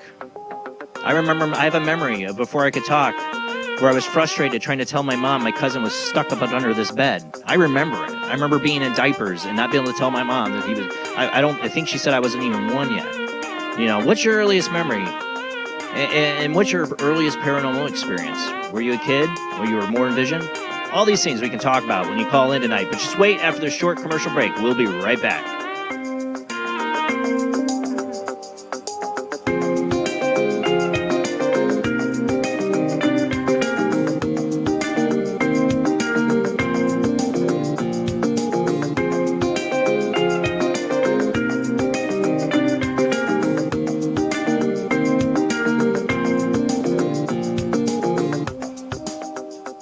He is conducting an experiment into the combined effects of sensory deprivation and hallucinatory drugs. The subject of the experiment is himself, and the experiment is out of control. Ken Russell's Altered States, a film that must not be missed, is in the West End now. Altered States, Certificate X. Do you wish for more paranormal and spiritual content? The Paranormal Chronicles magazine is a free digital magazine crammed with the very best in paranormal and spiritual articles and features. No sign-up, no subscription, just free reading and knowledge for you. Read today at www.paranormalchronicles.com/magazine.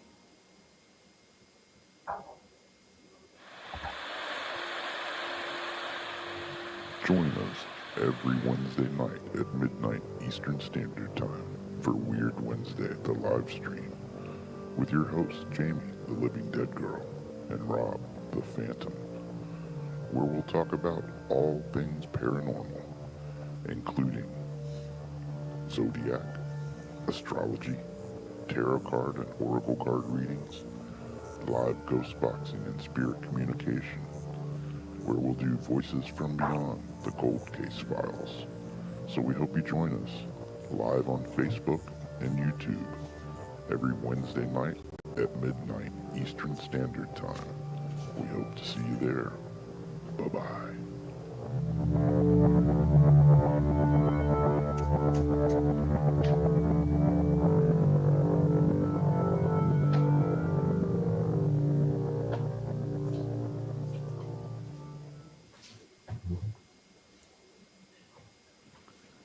Paranation Magazine is a new paranormal magazine based out of Denver, Colorado.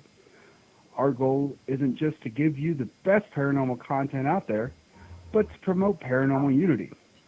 We're doing this by giving everyone an opportunity to tell their stories and to share their experiences. For more information, follow us on Facebook at Paranation Magazine and soon, paranationmag.com. I've Never Met a Dead Person I Didn't Like is the extraordinary travels of a young, alone, and broke psychic in the highly anticipated new book from internationally renowned psychic, medium, medical intuitive, and best-selling author Sherry Dillard. Critics have described I've Never Met a Dead Person I Didn't Like as an engrossing memoir, An empowering story of how a broken girl came to accept her psychic gift. A refreshing and fun read. I've Never Met a Dead Person I Didn't Like is available through Amazon, Kindle, Barnes & Noble, and wherever books are sold.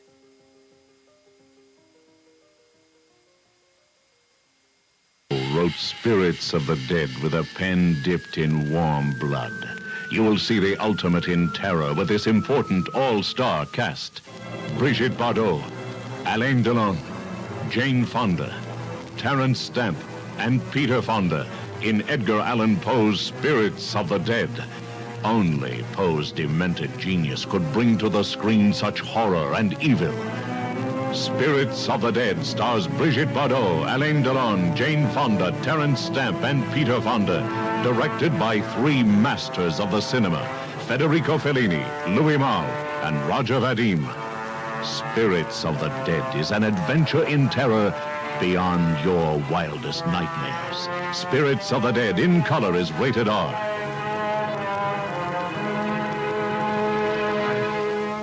Seen things you people wouldn't believe.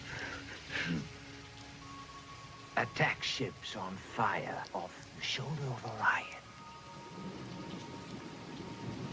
I watched sea beams glitter in the dark near the 10-house gate.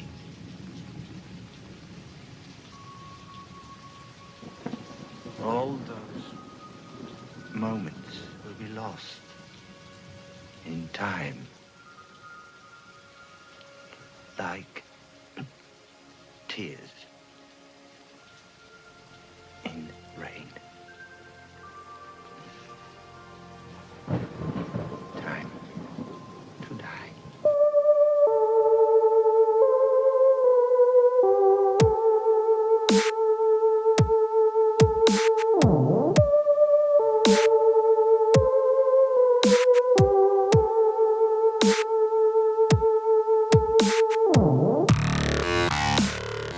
You're listening to Paranormal Soup, bringing you the weird every Sunday night.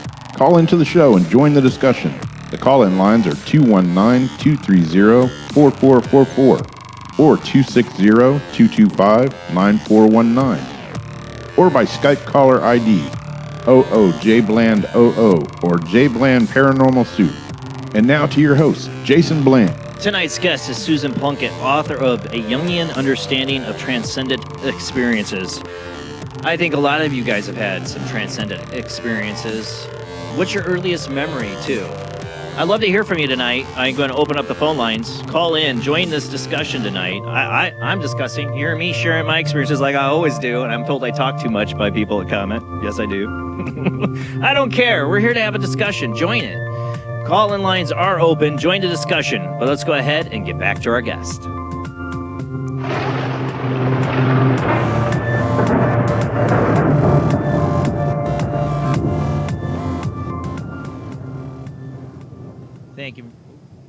Thank you for hanging out with us this late night on Sunday. About half an hour until my time to approach a new day.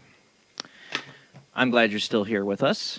Now, we're talking about these transcendent experiences. You're sharing your personal experiences throughout this book. It's from the beginning, day one of you being born, before that, and journeying in. And like I said, I'm up to the second marriage, I think.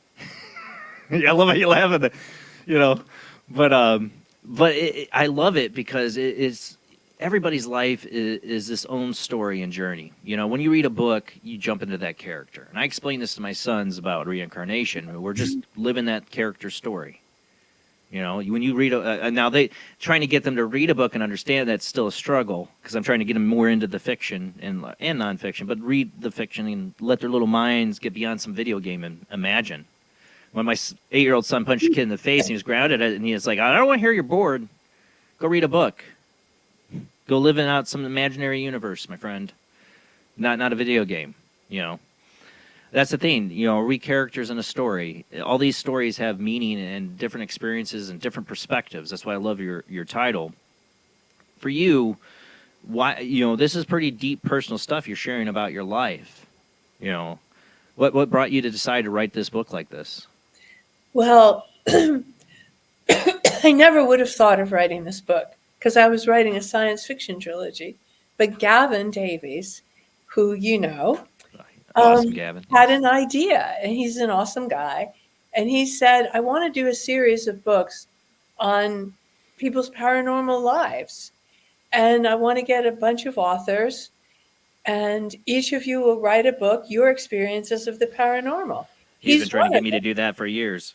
Yeah, maybe he can succeed in getting you to do that, because so far there are 5 of us, including Gavin, and mine is the first one out. But next month, A Box of Paranormal Tricks will be out, which is by a paranormal researcher. And then a few months later, the 3rd, and then the 4th, and then the 5th. So that's why I started to write it. I said, okay, what do I say about my life? And Gavin said, well, just share your paranormal experiences. That's and what he so told me. then I made a list. I started by making a list of them, and I came up with about 19. And after I finished the book and handed it in, I thought of a couple more, but that's why I wrote it, and so each chapter develops one of them or a couple of them. Sometimes there's 2 in a chapter. But a lot of them are common to everybody. Many people have seen a ghost. Many people have astral traveled. You had this. I'll say, like I said, where I'm at the book. Just I'm past this point, but the Bigfoot experience with your first husband was interesting. We've been talking about cryptid. Last week's guest was about Bigfoot and cryptids. That was terrifying. That was a terrifying thing, and I don't know whether it was somebody's thought form, but really, why does it matter? Because everything is a thought form, including our own bodies. So, but the most terrifying part of it was that I woke up on all 4s inside a Bigfoot body. First, I felt Bigfoot was looking at me. Then I thought I was Bigfoot. And I scared my husband. I know that he was scared when he turned on the light and saw my face. I don't know what he saw. But the next night he brought a psychiatrist home from base. He was in the Air Force at the time. And we were living on Okinawa when this happened. I never saw Bigfoot again after that time. I had never heard of Bigfoot at that time. I was 19 years old. It was when I started trying to understand what was this creature that I saw, and that I realized it was Bigfoot. What people call, not unlike the thing you show on your commercial, on your intro. Well, you were just sleeping, right? You were I was sleeping. I was sound asleep in bed with him, and when I woke up, I was across the room on all 4s. But you saw Bigfoot, and next thing you know, you were looking through Bigfoot's eyes. That's right. That's what happened in the dream. My consciousness went into Bigfoot's body. Because consciousness doesn't have to have a body, it doesn't have to be in a body, but it went into Bigfoot's body. And then I woke up because it freaked me out. But I think he must have seen something. And now I know a lot more about Bigfoot now because of studying, how when Maldek was... There's a whole other rabbit hole to go down, but yeah. Yeah, destroyed itself, and all those souls were locked in a knot for 200,000 years. They were brought here, and they were given Bigfoot bodies so that they would have to. That's one theory. That is one theory, that they then evolved, and most of them are gone, have evolved right past the 3rd dimension already. But and that they were living not visible to us. Some people call it inside the earth, but it might have just been a slightly different. We didn't know dimension. How to see them. Yeah, we didn't know how to see them, so we don't usually see them. Right. Like I said, the Mayans. on right, and Shamans is that could see them. but there's certain moments you're walking through the woods and you go into this peaceful theta state, And you might see them. and then you see them. Or I was in maybe a theta state dreaming and I saw it, became it. Right. Didn't know. I guess my consciousness, of course, was out of my own body because I was asleep. And it saw this thing because it was pure consciousness. Right. And then instead of just seeing it, I went, let my consciousness drift in. And that Maybe your consciousness touched a Bigfoot's consciousness. You guys melded. exactly, and you it know? freaked me out and woke me up. The whole idea of us, I've been interested in Dogman recently. What I've been wanting to write is fiction. Like you want to do a sci-fi trilogy, right? I've been really into the idea of Dogman and werewolf and changelings and skinwalkers. My kids are really into that idea. They're really into that stuff. But the idea that souls can be human souls, like you said, you dreamt of being on other alien planets. Well, souls can be a very variety of things, and some people might have souls that were dog people on a planet. Yes. You know what I'm saying? Like Yes. they, or Psychics that told me that my dog, I have a Labrador Retriever, your dog is a human. He just wanted to come there and be with you, so he took that. That's the body he could get. there are stories. There are lots of stories out there of people who believe their dog is a past loved one that's come through. Yeah. Because the things it does or likes or knows or whatever. There's you no wonder that. pain like the loss of a pet. Oh my God. I know. It was like I said. It's my It's son. unbearable. It's affected him all these years later. Still, he still Yeah. thinks that when he gets in his worst states, the dogs come up. It's less and less now. But I mean, like today, like I asked him, "What's your first memory?" Is the dogs Yeah. being Do you passed. have a new dog? We adopted. It's going to be a year this Christmas almost. We adopted a rescue French bulldog. Oh. Her name's Kiki, and she is the most loving, cuddleable dog in the world I've ever had. Like she has to be in your lap, cuddling. She'll cuddle for hours on end. And The cuddles never end with her, and neither do the farts. Oh, do the fart. of course. If you got a Frenchie, you know. Some dogs are gassy. Oh, Frenchies Some are. dogs are gassy. Yeah. But we knew the moment we got her in the car, we had to drive down southern Indiana, or Indianapolis, I think is where we went. Yeah. And it was Indianapolis. We on the ride back, we found out right away. Roll down the windows, Yeah. But I couldn't ask for a better dog. She's a total love bug. I can't believe somebody just attached left to her her on the street. Oh yeah, they sleep. She picks her bed at night, either our bed, Liam's bed, or Dean's bed. She's got to be sleeping in somebody's bed. Unless she gets in trouble because she's eating something she's not supposed to outside, and I put her in her crate. I did that the other night. It felt awful, but I'm like, you're not puking in my bed tonight. Yeah, exactly. But yeah, I mean, like, how can you not look in human soul or not? They have a soul. They have a soul. They have a soul. They're part of the oneness. They're part of the mind, the one mind, the quantum field. They absolutely are. And sometimes, you don't know that she's not Bella. Yeah, I mean, she's different than Bella, though. I mean, she's got some differences than Bella. But like I always talk about is that she seems like to be like a really good mixture between Bella and Asia, which was our two dogs. She's got little quirks about her that are like Bella, little quirks about her that are like Asia, Yeah. But neither Bella or Asia wanted to ever cuddle for long periods of time. They're grumpy dogs, especially as they got senior-wise. Yeah. I have baby pictures of Liam and Dean. Both would use Bella's butt as a pillow. She'd let him lay on her butt, but she didn't want to she never liked you to hold her for long periods of time. And Asia would let you hold her, though. Asia was more of a cuddle bug that way. But Bella was never that way. But Kiki's like super cuddle bug. Like, give me cuddles any minute of the day, anytime. But they attach. They know about unconditional love, and it kills you to lose them. It just kills you to lose them. Yeah. I know that's why it took us a number of years to finally find another dog, because it was hard for me to want to do it. Yeah, honestly, because I didn't want that to. again. You're taking on this responsibility, and there's that point where you're gonna have to make that choice again, and that's hard for me to think of. But at the same time, it's helped my sons. They need that unconditional love like that.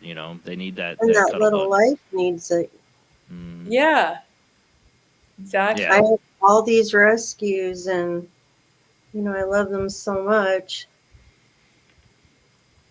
Yeah, we have a 17-year-old cat, that also wasn't totally happy about the dog, but she's something special too. All these animals have. I know they had souls. I know I had a cat that passed away, and I saw that cat spirit on my They bed. big I could time have almost see her. souls. Yeah. After she passed, she was still around. And I've So noticed with the rescues that they seem to be a little bit different than adopted pets. Like they kind of understand more what you've done for them, and kind it of really does feel the like love that I've because gotten from rescues compared to non-rescues. the way Kiki does this little dance when she's excited. The first time we met her, there's all these people in this pet store. We're meeting them in a pet store, and she sees us. It was like she knew. Amazing. No, they are such a gift. Cats, dogs, they are tremendous. They just open your heart, and you want to die when they die. The pain is so bad, so bad. Yeah, like I said, I about got in tears today when Liam said that's his first memory. I'm like, Yeah. that he can think of, like the earliest memory. I'm like, God, I don't want that to be your earliest memory. Is that? But it is. It is what it is. It's all right. It's all right. That's the thing. What locked him into this reality was the idea that I will die, and I know that feeling as a kid. You get that. I lost a neighbor girl that died in a wreck when I was in kindergarten, and I saw her spirit. I swear to God, after she died, I had this little cardboard playhouse like thing I had made for it, and I saw her inside there after she had passed. But she died in a car wreck, and man, that just when you're 5 years old, it just opened up so much in my mind about wow. Any moment, any time, this could be it. That kind Yeah. of locked that reality in for me. Yeah. Well, but what does, like the end of this particular illusion, but her consciousness was fine. Her consciousness I'm was fine. It was what I'm you that suffered. It was, what haunted me about the whole thing was not even seeing. I was scared when I saw her spirit inside this yeah, cardboard of fort. But course. what really haunted me, and for a long time, I think the number one reason I always said I'm not going to have children. I don't want children. I don't want children. My wife was kind of that way too when we first met. That I didn't want children, as I was haunted by the look on this girl's mother's face one time when they left Oh. they left her bike sitting out in front of the trailer they lived in, and I was told they never changed her room. But I just saw her mother one day. I was riding my bike and I stopped and I saw her mother just standing, looking out their screen door, just looking like a zombie, staring. And the pain and suffering I could feel. I just could feel it coming from her. Like I don't Exactly. ever want to live that. I was haunted too by there was a Robin Williams movie where him and his wife or his kids get killed in a car crash and all this stuff. Not the dreams, what dreams may come. That's later. Yeah. But an early movie he did. I don't remember the name of it. It was really depressing. Somehow I watched that as a kid, and I tied that memory to this crystal that had passed away. And just all these questions I've been, I guess, fascinated with life after life, life after death all my life since. All my favorite movies are like Beetlejuice, like Life, What Dreams May Come, Defending Your Life, all somehow centered around like life after death, Yeah. Whoa. Sometimes I think a soul, well, not sometimes. I think we die or we get a disease sometimes to help awaken other family members. We make agreements. And in having been a psychologist in private practice now for 35 years, I've seen parents who've lost children, and they fall into two groups, really. One group is bitter and they never recover. The other group takes the pain and becomes very interested in life after death, in spiritual life, in being of service to other people on the planet. They get awakened because of the terrible pain, because pain is a catalyst. It's an amazing catalyst. Losing someone you love can just catapult you into through the pain into What moved you? I mean, with your sister's passing. my sister. Yes. That was really amazing. It was intense. I mean, she died for her agreement was to overcome attachment, but it was really hard, but she did it. Because we're here, I think we make a plan before we come, and we make a plan of what do I want to accomplish in this particular experience. And I want to awaken in some way. And then we set catalysts. If it doesn't happen, then this can happen. If it still doesn't happen, then this can happen. Like different possible pathways. Yeah, things to cause us to get on with awakening. We do have a phone call on the line I'd like to get to if you're all right with that. Yeah. All right. Who do we got on the line? Hi, Jason. It's Azariana. How is everybody tonight? Doing good, Azariana. Thanks for calling in. Yeah. Well, a couple of different, a new experience I haven't told anybody. And a comment on, you were talking about pets and stuff, so I have a comment on that also. But I think the earliest recollection I had with past lives is when I was a little kid, I used to play, well, it wasn't hide and seek, but I used to hide in my parents' room in a little spot. And I would stay there for hours. And like I was, purposely doing it, Mm-hmm. But I wouldn't envision, it took me years to realize it, but I was definitely hiding from, violence and trauma, and I don't think I was found, or I don't remember that fragment. It was just hiding. I remember that fragment of that past life. But years later, I realized it was from one of my Mayan lifetimes. And I was hiding because I don't know why, but there was violence and they were going after everybody. And me being a child, that's the only thing I knew was to hide, And I didn't realize it at the time when I was doing this. Like I said, it took me years to realize, wow, that connects with my Mayan past life, which is kind of interesting, or I found it interesting, not realizing I was doing it,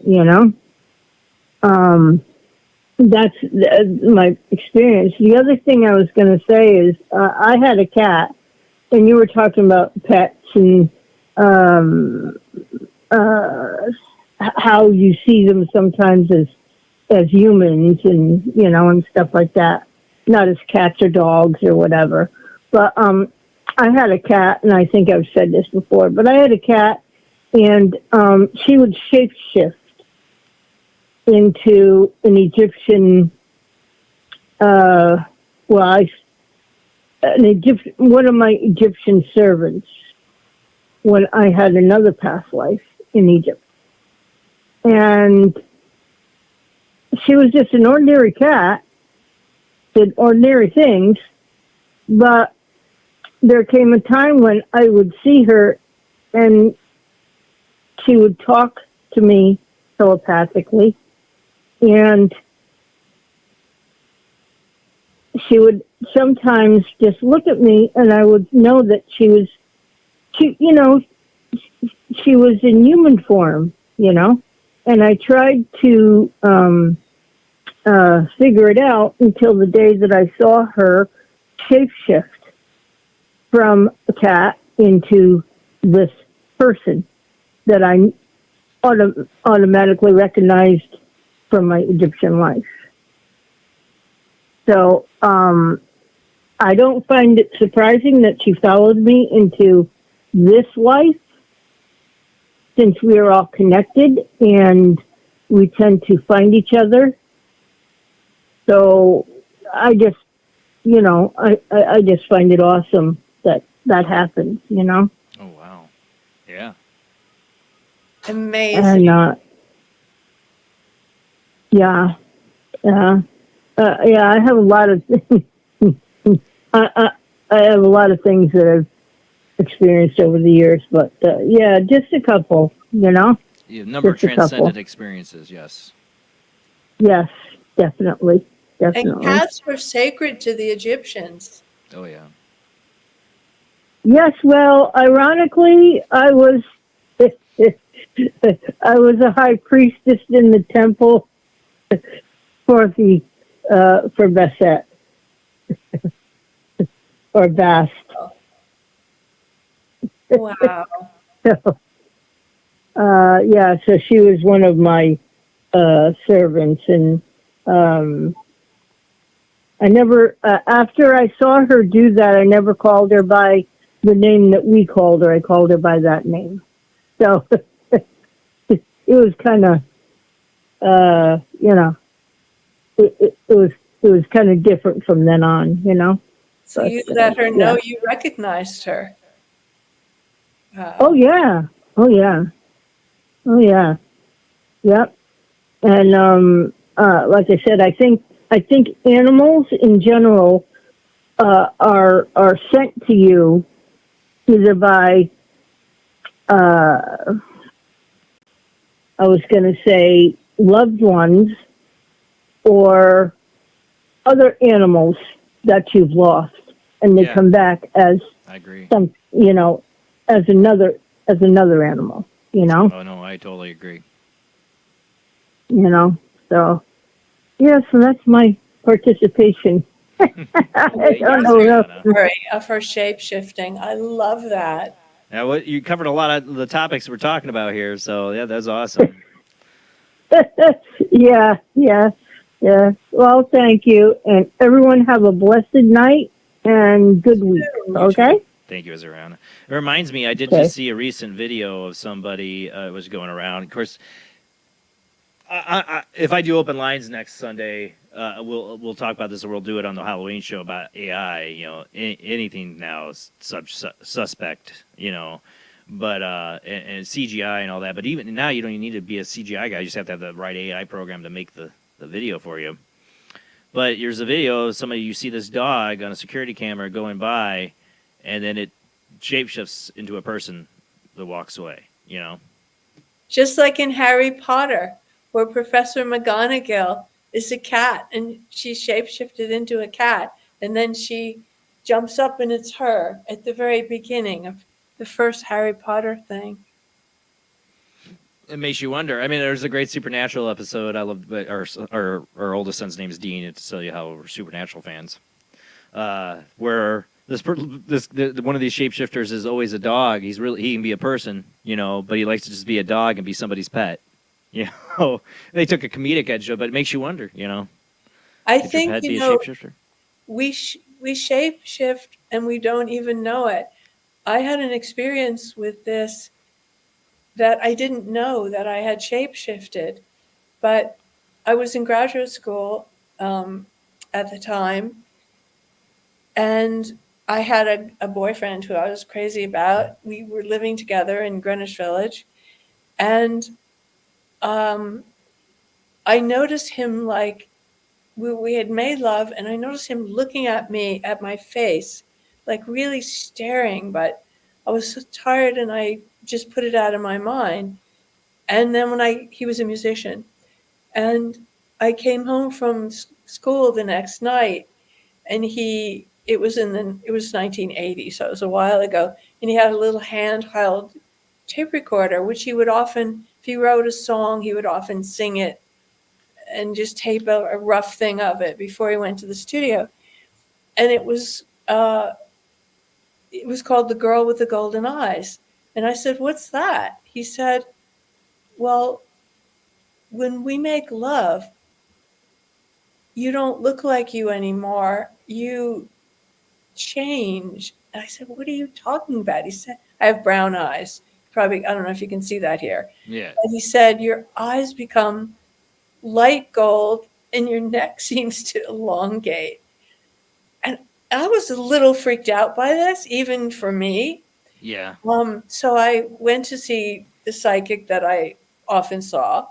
I said, what's going on here? And she said, you knew him in Atlantis. And when you make love, you appear to him in your Atlantean body. That was wild to me at the time, because I didn't feel it. But of course, making love is a transcendent experience in itself.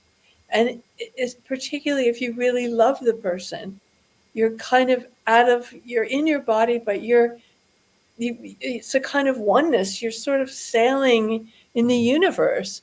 And I was totally aware that this happened to my body, but he had seen it and written about it. Yeah, And that's I only thing I can relate to that is again the same cousin that saw the green floating head with me when we were in our early 20s. I was trying to teach him like some meditation stuff, and we were doing it in his basement with this candlelight, and I'm like talking, and I'm like kind of like, let's do this. We're gonna try to meditate, and he got freaked out because I was trying to. I think I was trying to teach him to see auras or whatever, and he was like trying to like soften his eyes to see with the candlelight, see energy, and he said at one moment he saw me turn from me into this, looked like a gray alien, he said, but I was blue. And I had these lights flowing around me. And he kind of, I remember him going, oh, whoa, whoa, whoa, whoa, whoa. This is getting a little freaky. You know, that's what he said he saw. You had shifted, or his consciousness was able to perceive another of your forms. Right. There's a crazy story that Billy Corgan from the Smashing Pumpkins has told about seeing a lady who told him she shapeshifted and showed him her turning into a reptilian. Billy Corgan. Yeah. He's told this in 2 interviews. You know, people have witnessed this, you know, like I said, if you talk about Maldek, you know, like another planet where we're different beings. This is way before Atlantis, before Earth and everything, you know, that we're, and there could have been celestial wars and things that have happened, and you know, you got Lyrians, you got ancient Anunnaki, you know, you got all these different beings out there that might be their races might be long extinct and gone, but those souls are here, and they lived in different bodies. Like cat people is what a Lyrian would be, and a Anunnaki would be a giant, and you know, different colored skins, and you know, some like, of them are us in human bodies. Right, and because what happens if you? Did I have the Altered States commercial in that reel? I think I might have. Another movie I was fascinated with as a kid. See, all the movies that were fascinating about consciousness or life after death. More about consciousness fascinated me when I was a kid. And it has adult scenes in it, but I saw this movie. It didn't somehow, anyways. It probably was TV version. They cut out a lot of the adult scenes in that movie. It's Altered States. Now, my cousin Phil, I'm trying to get him into this whole, when we were in our early 20s, into this Altered States kind of stuff. I remember him and his wife sitting down, and I'm like, you got to watch this movie. We're talking about Altered States. You know, sensory deprivation tanks. I remember them watching that movie and going, dear God, what is wrong with you? This movie's awful. I'm like, what are you talking about? I still love this movie. But in that, he's doing ayahuasca or something like that, you know, right? He's getting it from these Native Americans, and he's doing it inside a sensory deprivation tank. So he's taking a big, massive dose of hallucinogens and putting himself in an isolation tank. And what happens is in the storyline, he transforms. He transforms into like a pre-human, like ape, like man, monster thing, whatever. You know, like that movie, I don't know. It touched upon something in me when I was very young when I saw that idea of consciousness, and that we could, you know, one, this guy's transforming, or two, we could delve deep into the beginnings of who we were. Like, right. It's all there. Because we are not this body. We are not anybody. We are consciousness, and we can take any form. We can create any form for ourselves when we realize we're in the quantum field, and everything that exists is just differentiated out of that field, that one field. So you could be the blue man with the lights around your head. I could be the gold-eyed version with a longer neck, or this brown-eyed version. Right. I mean, we've been in these different things that, We've been many bodies. We've been in many bodies that we And also created. that and we could simultaneously be, if we get back to the idea that the time doesn't exist and we're simultaneously living all these existences. I said this to I get way too deep with my 8-year-old, and his eyes just went cross-eyed on me on that one. Like you could be living that life as a soldier right now simultaneously. You could be living as another alien on a planet. It's right. All but these things are focused possible. Here. If we're here, we're kind of focused here. But we need to be aware that there's much more than we see, or that we train ourselves to see while we're here as adults. Do you think who we really are is that watcher? All those thoughts that come through our mind. You get into Buddhist meditation, talk about the monkey brain and all the constant, inner, some people don't have it, but inner dialogue, inner things that are going on. That's really the mechanism of the brain. And the you is the part that's listening to it and watching it. We're the observer and the observed. I think we're both. But I think it's one of the great things about meditation, which I'm not great at, though I do it every day. I try to get better at it for like 40 years. But my brain is just too speedy sometimes. But I'm still like... Yeah, same. Because you're watching your own brain think. So if you're watching, who's thinking? That's the beautiful thing about meditation for me. A million times during a meditation, I'm realizing, oh God, I'm thinking again. But who realized I was thinking? The watcher. Right. The watcher is realizing, oh, she's thinking again. Yeah, the moment you realize, oh, I'm the watcher. Oh, I'm thinking again. Damn it, it's gone. Yeah, exactly. But you see the two personalities. I've noticed when you do just let your brain run and you don't worry so much about thinking, you have to sit quietly and like clear your mind. And it's letting your brain just go crazy, almost like, when you dream, it's going through these different, file cabinets and things. And I will just let my brain do what it wants to do. If I'm distracted, I'll focus on the moon or something, so I have a focus point. But I'll just let my brain do, and all of a sudden I'll get like the best clarity will just make sense out of nothing. Right. So if your mind is too busy, I wouldn't worry about it so much. I would try to maybe go with it a little bit.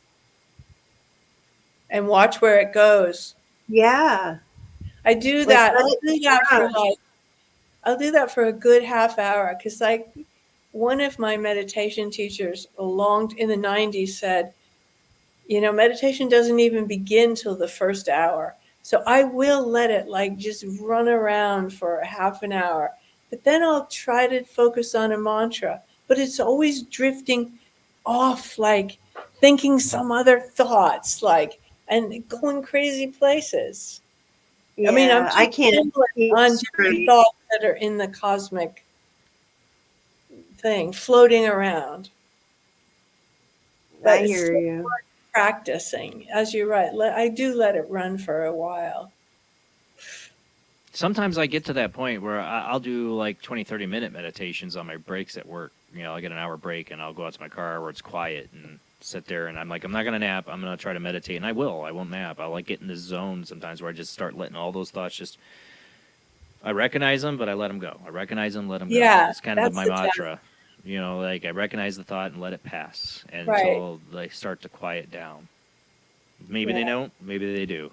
I'm just going to let it be whatever it is, and I just let it go. Without judging it, yes. Mm-hmm. Without judgment. Both right. My one moment of understanding what I call the force or God or love or whatever was when I was being attacked by that shadow person when I was 18. It was levitating me up off my bed, physically attacking me. I remember my nose touching the stucco ceiling in my bedroom, and I couldn't talk. I was paralyzed. I just remember calling out in my mind, I'm so sorry, God. I'm so sorry, God. Please help me, God. And I had this moment of big flashlight. This thing screamed and was gone. But in that moment, it was like time slowed down, and I felt this presence of immense love, and like everything just melted away. All the fear I was having at that moment just melted away. It was gone. And this thing, I knew right away that there was no judgment.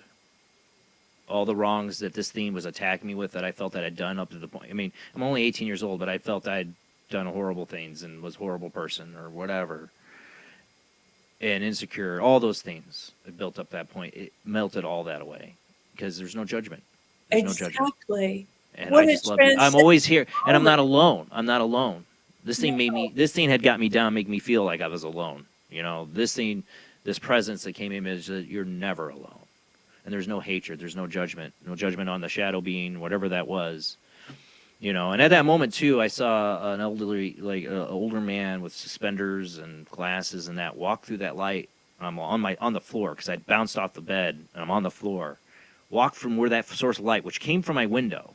It's like the light came through my window. And he stepped out and kind of looked at me and gave me kind of like a stern look and then stepped back into the light.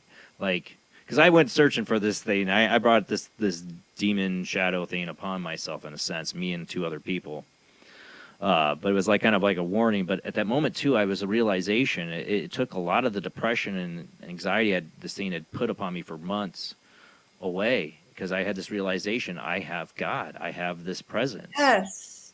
That's always with me. I'm never alone. It'll be there when I die. It'll be there ready for me. You know, it's there now. It's here with you now, but you won't be alone.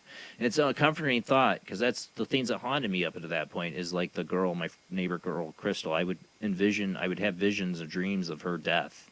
You know, I got fixated on that really hard as a kid. It really makes me think of Liam and why he gets fixated on the dogs. It's just, you know, like Bella. Go to these dark places of like her being alone, trapped in this car, dying, burning alive, you know, horrible thoughts of that. And other people's deaths I'd get focused on, celebrities' deaths I'd get focused on as a kid, you know, just this idea. I got really fixated on death for a long time. I was really dark as a teenager in a sense too. You know, I wasn't a goth kid, but I was close to it, you know, before the goths. I was a little older than that. But, you know, but I left all that after that. That darkness. I wasn't as dark anymore. Such a beautiful transcendent experience, just to be visited by God. And the only other time I felt that feeling was when I saw the translucent boy walk through my living room. I felt that same presence again. And anytime you want to have that moment, you just go back to it, or either one of those moments. I prefer to go back to the one I saw my son. Yeah. You know, because there's a part of me, I don't feel like the shadow person could touch me anymore after this. Even though I think it tried a few years later when I was really sick. I saw it in an apartment that was really haunted. But it didn't, I was like, you get out. You don't belong here. I faced it. Exactly. You know, I didn't have the fear on me. It didn't control Just me anymore. call God. God is... Exactly. You know, that's exactly what I did. You are God. If we are all... Oh, you blasphemer. We are God. We're God too. I've had Christian friends that say that's such blasphemy to say that. I'm like, no, it isn't. It's the highest, best thing we can ever do, recognizing that we are in. Aren't you God? My reference to is God created everything. Yes. Is it all come from God? Yes. Then yes, I'm part of God just as much. I'm you're like His finger. Is your finger you or not you? Exactly. That's the way I feel about it too. But what a beautiful experience that was, to feel that kind of love. That was just...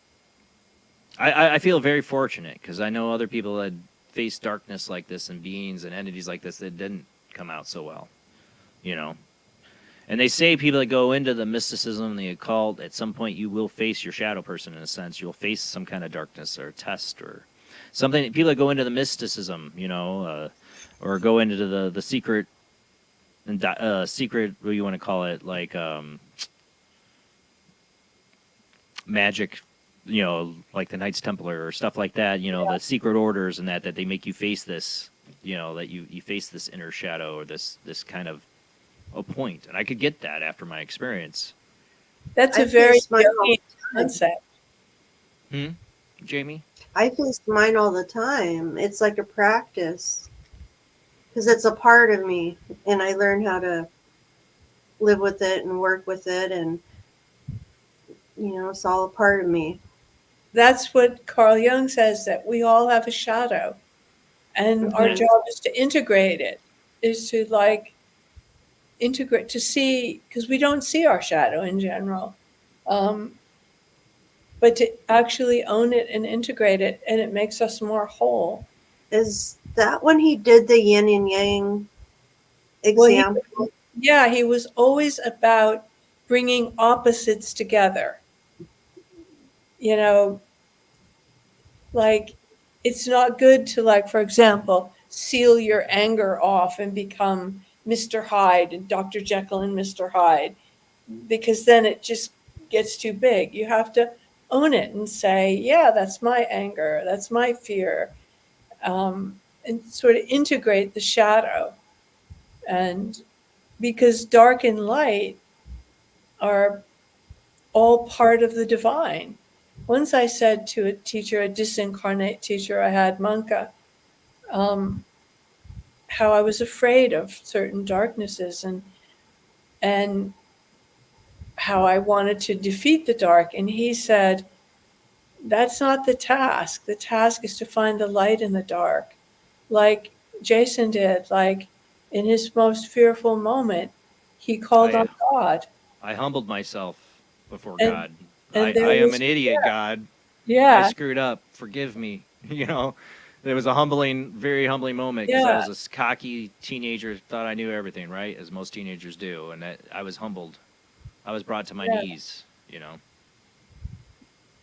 So I'm partly now, years later, thank you, Mike Rixicker, for making me write it out. It ended up my story, and I had him on a couple weeks ago. Paranormal Encounters Volume 2, I believe, is my stories in his book. I gave him 52 pages. All the other stories are like 1 or 2 pages in that book. He's like, whoa. I'm like, well, you told me to write it out. I had to write it out, and I'm glad he did. It made me really come to terms with it and realize that, I should be fortunate for my experience. It opened my eyes. Now, I've always had paranormal experiences before that. When I was a kid, I told you of the green floating head, the sister. I'd seen stuff. I'd had all these paranormal, but that experience opened my eyes to God. I didn't become some like Christian believer, new faith, or anything. I'm still a spiritual agnostic in the sense as I believe in a higher power. I just don't know what the higher power. I don't have a name for it. Besides calling it the Force or love or compassion. I don't prescribe to any one religion on my idea of what God is. But I do believe in. Yeah, me God, too. in a higher power. I just think of it as this field, this endless field of light supporting us all, that we are all part of. Like, we all have a piece of this light in our heart, our spark. But I also look at it as, like I said, I'm a Star Wars fan. As the Force. It's an energy of love and compassion that's moving the universe along. And if the Force is with you, you can do anything. And that's a beautiful idea. Let the Force be with you. Yeah, and if you go to the dark side and your actions and thoughts and what you do all comes from a place of anger and fear, you don't get good results, usually. As I try to explain to my children. Vader became Darth Vader because he was so angry. Right. He was just so choked angry. out Padme, the woman he loved. Exactly. She hurt the person he loved. And that's just what I try to explain to my kids. Star Wars is great. Sorry. It was until Disney got it. But Star Wars is great, for these analogies. I love George Lucas and I love Star Wars because of that analogy. When he shows the path to somebody who was good. Thing. Honestly, you wonder. No, that was all. That's just raw. The raw material, the law of one. Ra was a 6-dimensional being channeled in the early 80s through Carla Ruckert, said that Star Wars was channeled, and it's loosely the truth. I mean, he was heavily influenced by Dune and other things, and Joseph Campbell. But we don't know that Dune wasn't channeled. Right. That's a whole other. Yeah. Right? My dog, by the way, is named Obi-Wan Kenobi. My parents. It's so funny. My parents had a dog. He's deceased now. And they named. So my parents never let me have a dog. Never let me have a dog. But as soon as I move out, I moved back in with me and my wife while we were looking for a new house, and we brought Bella. And they got so used to Bella, and their last cat, Six, had passed away. They ended up getting a Shih Tzu after we left, and they got Obi. They just called him Obi, and they got Merlin. Those were their two Shih Tzus for many Love years it. until they Opie passed and away. Merlin. Now What they a got Elvin. Now they got Elvin. Now the new one's Elvin. But they're totally dog people now. You know, all these years later after that. Thanks you know, to totally. Bella. Yeah, but yeah, Obi. Because that was my favorite Star Wars character is Obi-Wan, besides Yoda. Yeah, Yoda. Oh, Yoda. Yeah. I think it's also cool that we're actually made up of the things that the stars are made up of, like the nitrogen and the carbon. The same atoms. The same atoms. Stardust. Or you're more than this crude matter. You know, I can do my Yoda impression.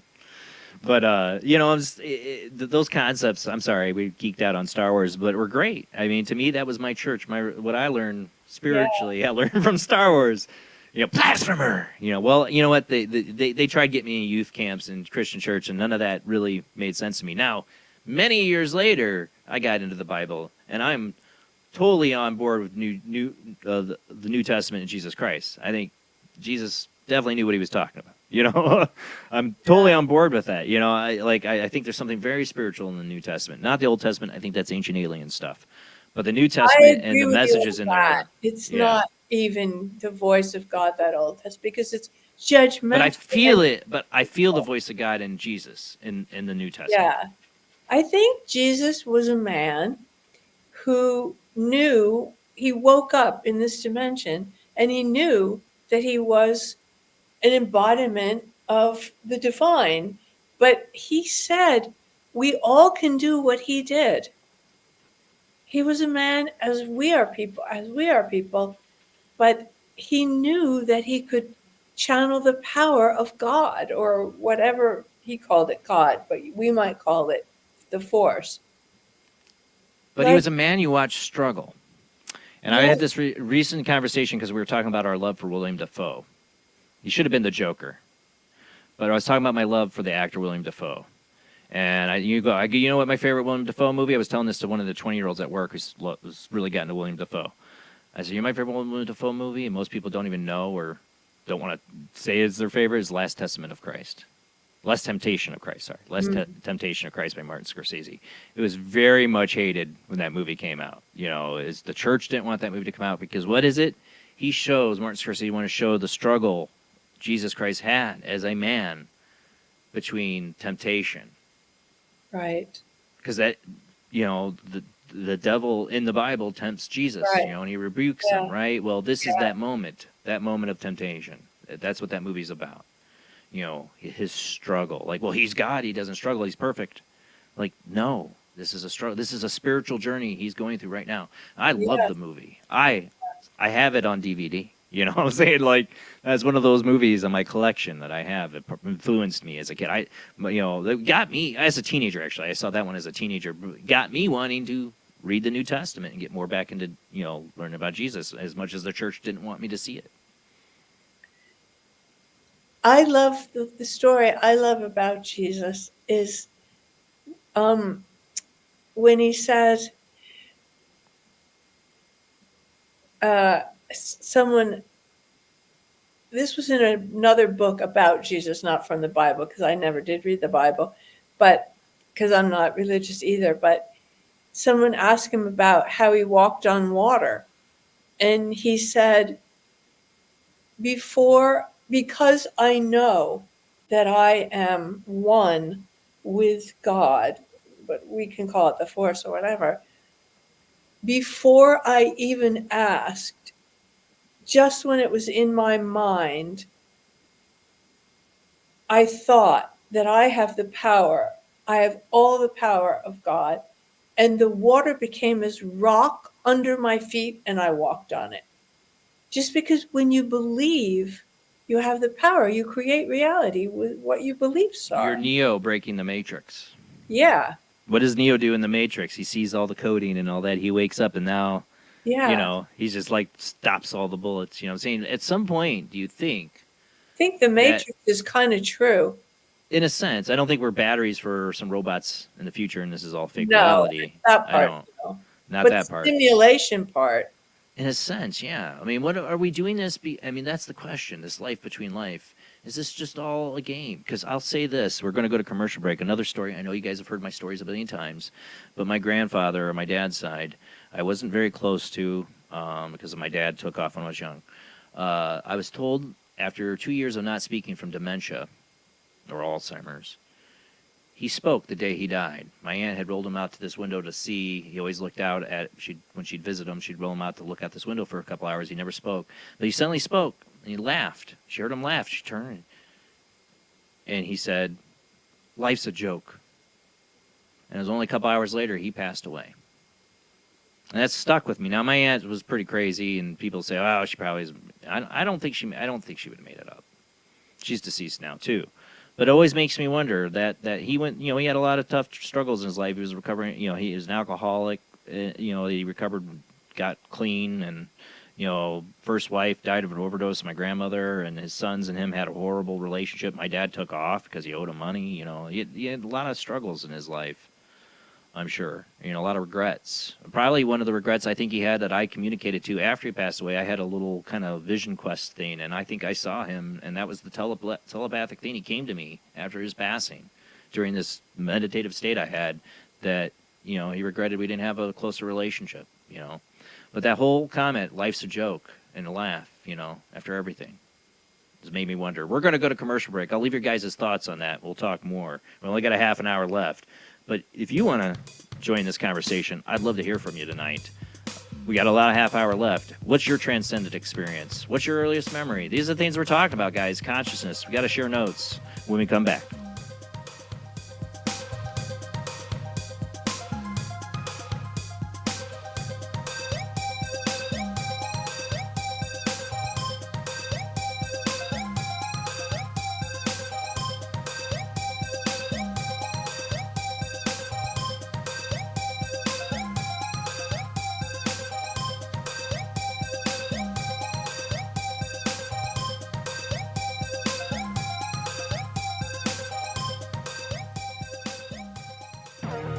Intercepted the transmission of unknown origin. Transmission?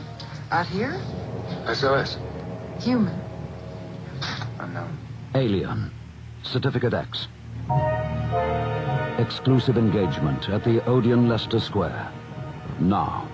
Any systematized transmission indicating a possible intelligent origin must be investigated. In space, no one can hear you scream.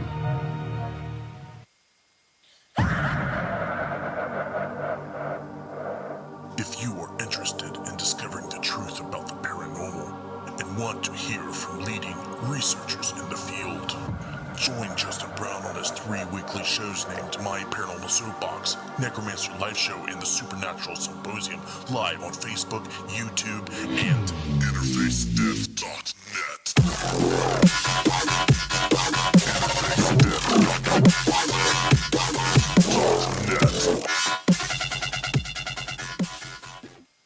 This is an APAC studio presentation. Hi, I'm Barry, owner-operator of Barry's Barometer Barn. Lately, I bet you've been lying awake at night asking yourself, how many barometers do I really need? Well, at Barry's Barometer Barn, we think you need more than one. Otherwise, we're gonna go out of business. Remember, at Barry's Barometer Barn, we don't know the meaning of high-pressure sales. Come on, folks, buy another barometer. I'm trying to put my kids through college, I've got a family to support, and a secret mistress who isn't cheap. Visit Barry's Barometer Barn, 000 Storm Drive. Come on, folks, buy a barometer. I'm Barry's older brother, Larry, and every time one of you people walk past the store without coming in, Barry beats me.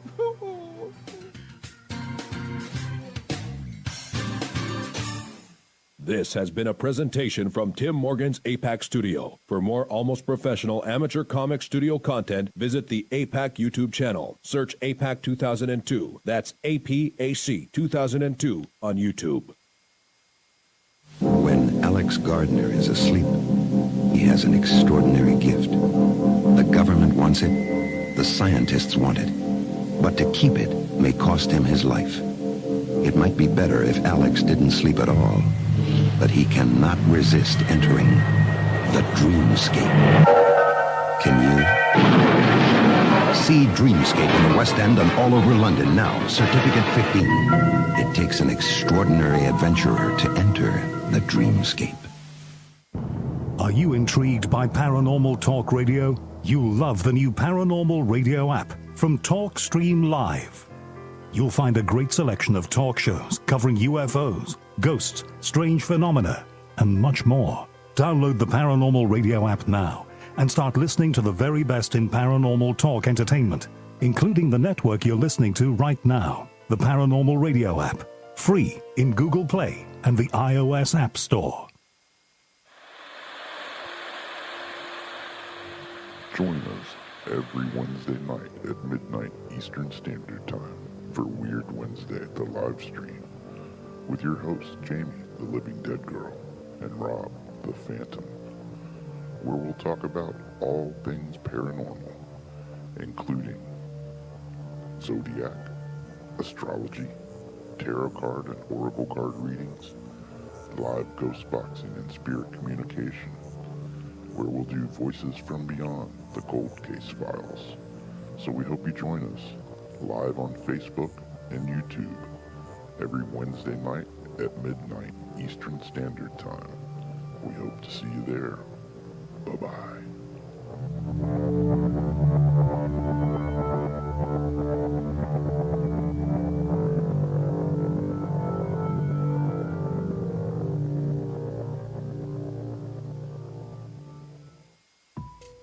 Since 1948, Fate magazine has brought you reports of the strange and unknown, all of them true. Fate Radio is carrying on that tradition, bringing you the unusual, macabre, strange, and bizarre. Join host Kat Hobson Sunday nights from 8 to 10 p.m. Eastern on WBHM Digital Broadcasting.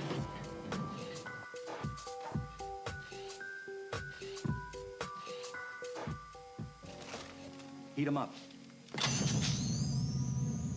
Do, Ray. he gone.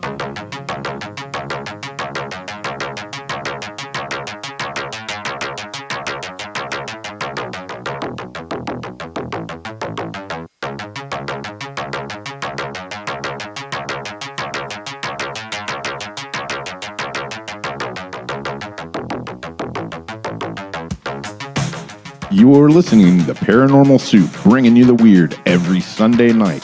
Call into the show and join the discussion. The call-in lines are 219-230-4444 or 260-225-9419 or by Skype caller ID 00JBland00 or JBland Paranormal Soup. And now to your host, Jason Bland. Got less than a half hour left with our guest tonight, Susan Plunket, author of A Jungian Understanding of Transcendent Experiences.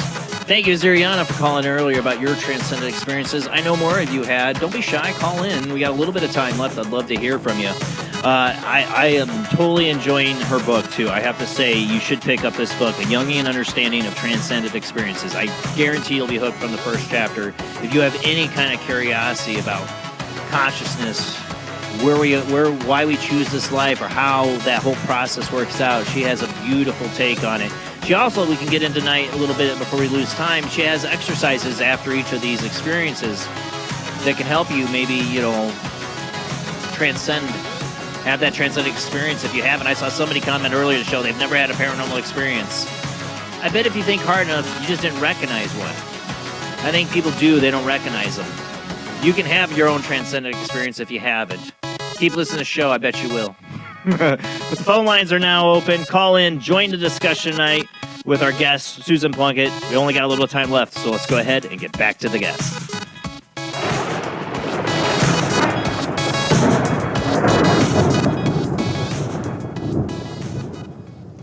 Thank you for hanging out late with us here, Susan. We only got a little bit of time left, but I was saying, I also said in your book you have these kind of exercises, if you want to talk about that a little bit too. Yeah, at the end of each chapter, I give a little technique for how to do some of the things that I did in the chapter by accident. And the reason that those are there is that for years, I've worked with a shaman. She's Australian, the daughter of an Australian Aborigine and an Irishman, and who didn't like all the Aborigine stuff.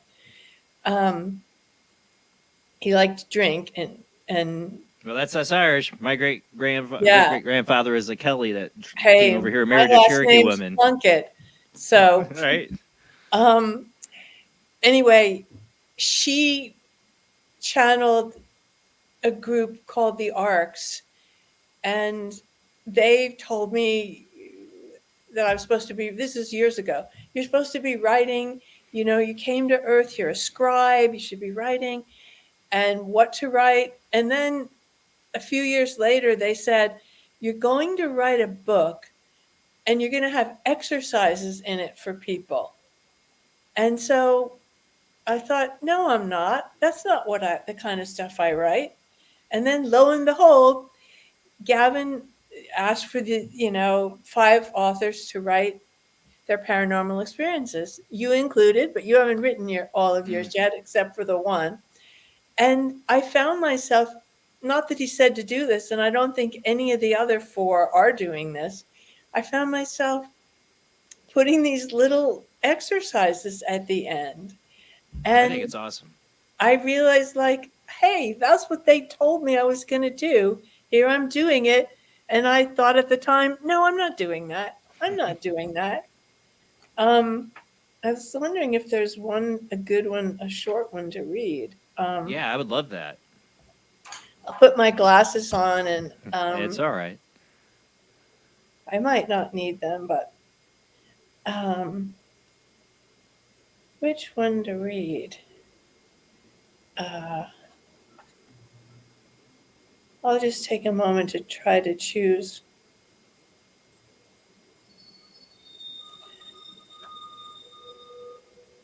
one that might be interesting to people. I'm trying to think. I mean, I'm like midway into your book. Yeah. I'm trying to think of some of the exercises that you had there. Let's see. I'll just read this one because here I am opening to it. I call it Open Your Inner Channel. Oh, I wrote this in the chapter after I saw all the gnomes and the fairies in the garden,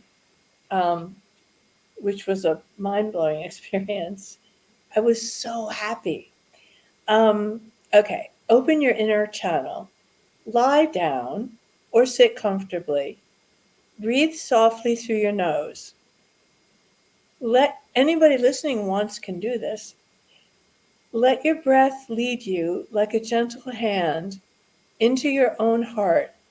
And by that I mean the heart in your subtle body, which is roughly around where your heart is, but just outside your physical body. Close your eyes. Say hello to your spirit. Say hello to your guides, even if you haven't met them yet. And say hello to the field, the force, the divine. When you look inward, you are laying the pipes through which grace will flow. Imagine there is a light-filled channel running up from your root chakra between your hips, all the way up your spine to your crown and out the top of your head, connecting you and your guides to a force field. Think of something or someone you love. Feel your love for them. That love creates light. That love you feel for them creates photons. Pour this love as if from a golden pitcher right into your channel and watch it grow brighter and brighter as it moves through your body. It is your love which opens this pathway and allows you to channel information from higher realms. Daily attention to your inner channel strengthens it, and you strengthen it with the feeling of love, which creates light, which opens your channel. And you can do a riff on it, do it your own way if that Right. doesn't. But you're pulling upon, like, using your love, like, mentally. Yes. Calling upon, like, for me, it's, I think my kids, my wife, those are things. Your pets. Yeah. I mean, that's why you need these people around you. People become lost when they're isolated. Yes. When they're disconnected from their family. I've seen it. I mean, I've seen people work late jobs. They're don't get to see their family disconnected from the much. force field. You're right. Because I guess it's the love you feel for your animals, your family, your wife, your children, that creates more light for you. And that light is your connection to the force, to the divine consciousness, to the oneness. Any kind of love. Even, even the dark side people are part of the oneness because they love themselves. That's who they love. They want to take power over other people, but it's still love. And that's their salvation. According to some teachers like Ra, I write about Ra in the book, who was a sixth-dimensional being who evolved on Venus in the sixth dimension, because right now, yes, we see Venus with an atmosphere of sulfuric acid, but that's Venus in the third dimension. But it simultaneously exists in all the dimensions. And Ra evolved there in the sixth dimension, says that you can choose when you incarnate on this planet to follow the path of love and service to others, or only love of self. That's it. And you can progress a certain amount up to the sixth dimension just loving yourself. Or you can progress loving everyone. But once you get high enough, you can't go further just loving yourself, because ultimate reality is oneness. So if you're just about yourself, you're not realizing you're connected. On that path, loving only yourself, you take power over other people. I find most of the people that are like that, though, that are very much self-involved, self-loving like that, though, are loving a lie most of the time. Yeah. A lie, a presentation of what they want to be. Exactly. But inside, they're the most insecure people. Yeah. But ultimately, what was that? Smoke and mirrors. Yeah. And ultimately, they want to feel better about themselves. They want power over other people. And they will do anything to get that power. Lie, steal, cheat. Ultimate power over another person, according to Ra, is to kill them, to take their life away. And some people do that too. Yeah. And all of that is forgiven. That's the hard. See, there's some hard. This is the thing. I'm with you on that. This is where people, when you talk to them, they're not dwell deep into this, start touching their toes in the water of these ideas. They have trouble with the ideas that I choose this life. I choose my parents. Or that, they don't want to take responsibility. Or that all is forgiven. The man who murdered my child, that's forgiven. No way. Like, people are good people. They're good people, but they suffer in this reality from the evils of others, and it drags them down into that evil. It's hard to have that compassion, unless they empathy can push through it. Unless they some people do. Some people do push through it. Yeah, I've seen fathers testify at their child's murder, ask for but ask not to have the death penalty, or things like that. They get past that, Well, others are like, I don't know how. Let me kill him myself, right? Because my child, I don't know. I will go dark side. I don't see. It's that love is. That's the thing. Love is something we have to let go too, because that's the story of Star Wars. Anakin again, right? He loved Padme. He loved her more than anything, and yet he gets a dream of her death. So he does everything to try to stop it. No matter what, he'll do anything for her. Turn to the dark side. Fine, I'll kill all these little. He killed the younglings. I'm saying he did all that because he did it for her. He wanted the answer to how to save her. He was too attached. He hadn't learned the lesson of attachment, which Yoda could have taught him. But at the same time, the Jedi became so stringent, did not understanding his attachments. You know what I'm saying? They weren't there to help him. Right. In a sense, you know, they failed him because. But in the end, he came back to the light. Yeah. He took off his horrible helmet. Yeah. He took it off. Yeah. And with the moment, why? Because of his child. You know, they are our salvation. I told you I didn't ever want to have children, and I look back at that self that didn't want to have children. You know, mainly because I think this world's so screwed up. I hate to say it. I have some complaints. You know, I have fears. I suffer with, and I didn't want to bring a child into this, but I can't imagine my world without them. No, it would be such a sad world. Yes. God, they are our teachers too. They are our teachers too. Yeah, I've been teaching myself to be more patient and not react to my own emotions, to lead by example, you know, for my child, you know, that has anger management. Know that they inspire us to be better. Right. Than we might have been. But, you know, that's my wife has always wondered why my fascination with, like, darker things like serial killers. I do. I'll admit I have a fascination with evil because I'm a very empathetic person. You know, I'm very much can put myself in a lot of people's different shoes and feel their pain. I guess my fascination is what are these people that walk around that have none? They're the opposite, direct opposite of this. You know, they're on the other path. They're on the path of service to self. They don't understand the oneness, but eventually they will. Like Hitler's forgiven, you know, eventually. You know, there's other people. That's a hard concept for people to sit with. Most people want to picture Hitler burning in hell for eternity. I get why that concept became popular for so long. You know, when you have evil, it makes you want that sometimes. I guess that's evil, man. I know it's hard to hold the bigger picture in your mind that we're all here to learn and we're having different lessons. And some of them are really tough. And that a Hitler can be not judged, can be forgiven, can be, according to Ra. According to what I felt in that moment, that's what I was being told in that moment, that all is forgiven. And I have gotten that same message.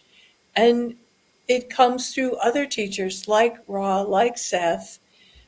Ra said that Hitler is on the inner planes working with healers to heal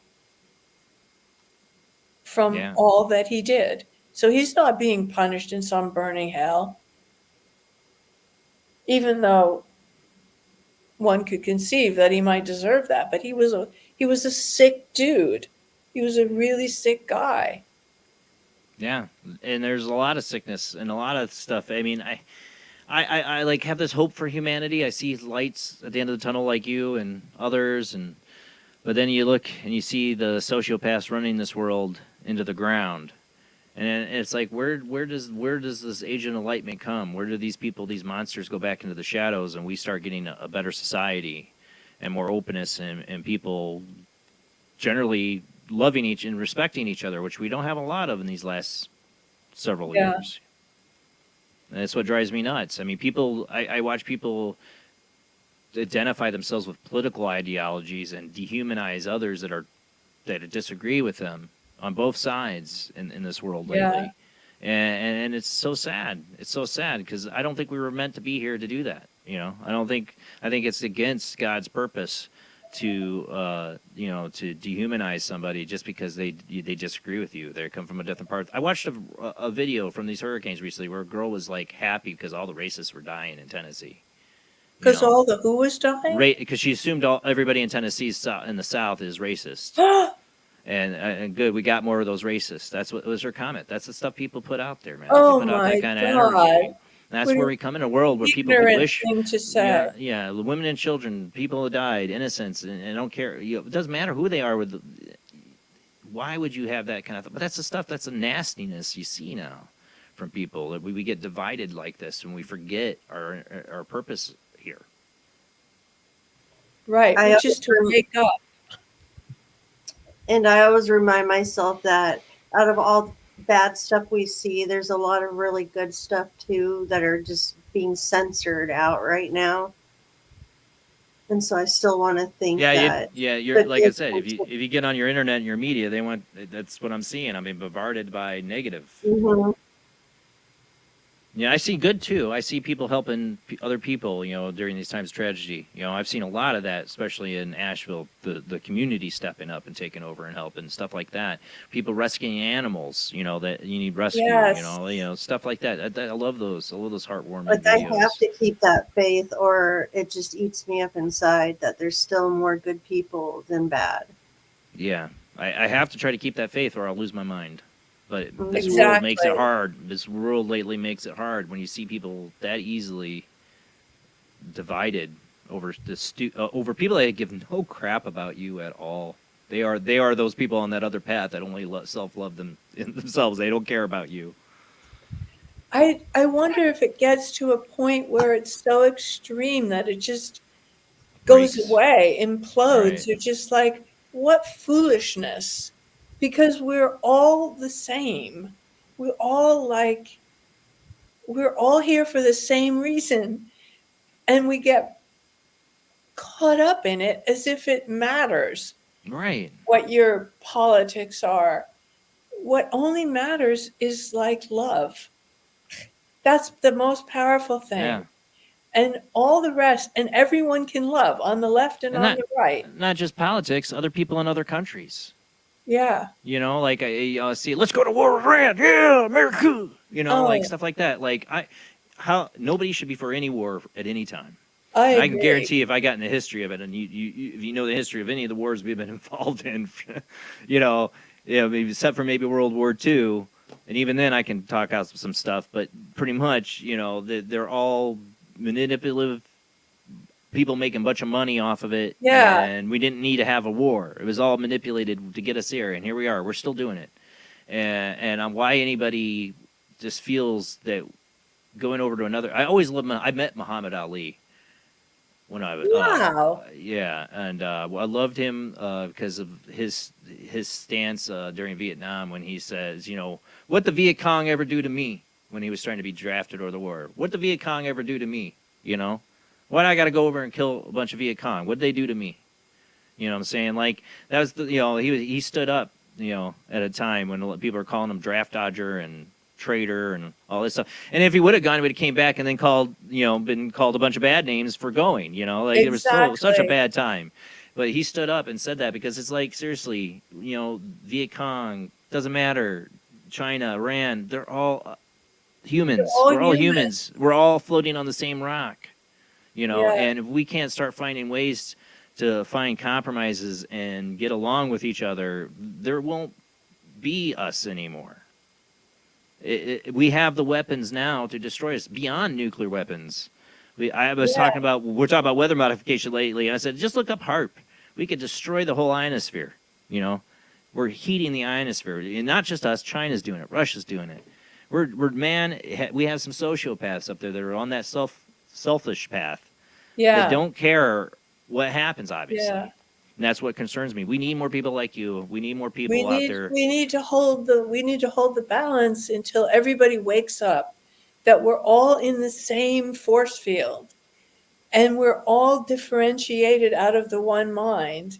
And yes, we can have our our experiences in life and everything, but the end game, I think, for everybody is love.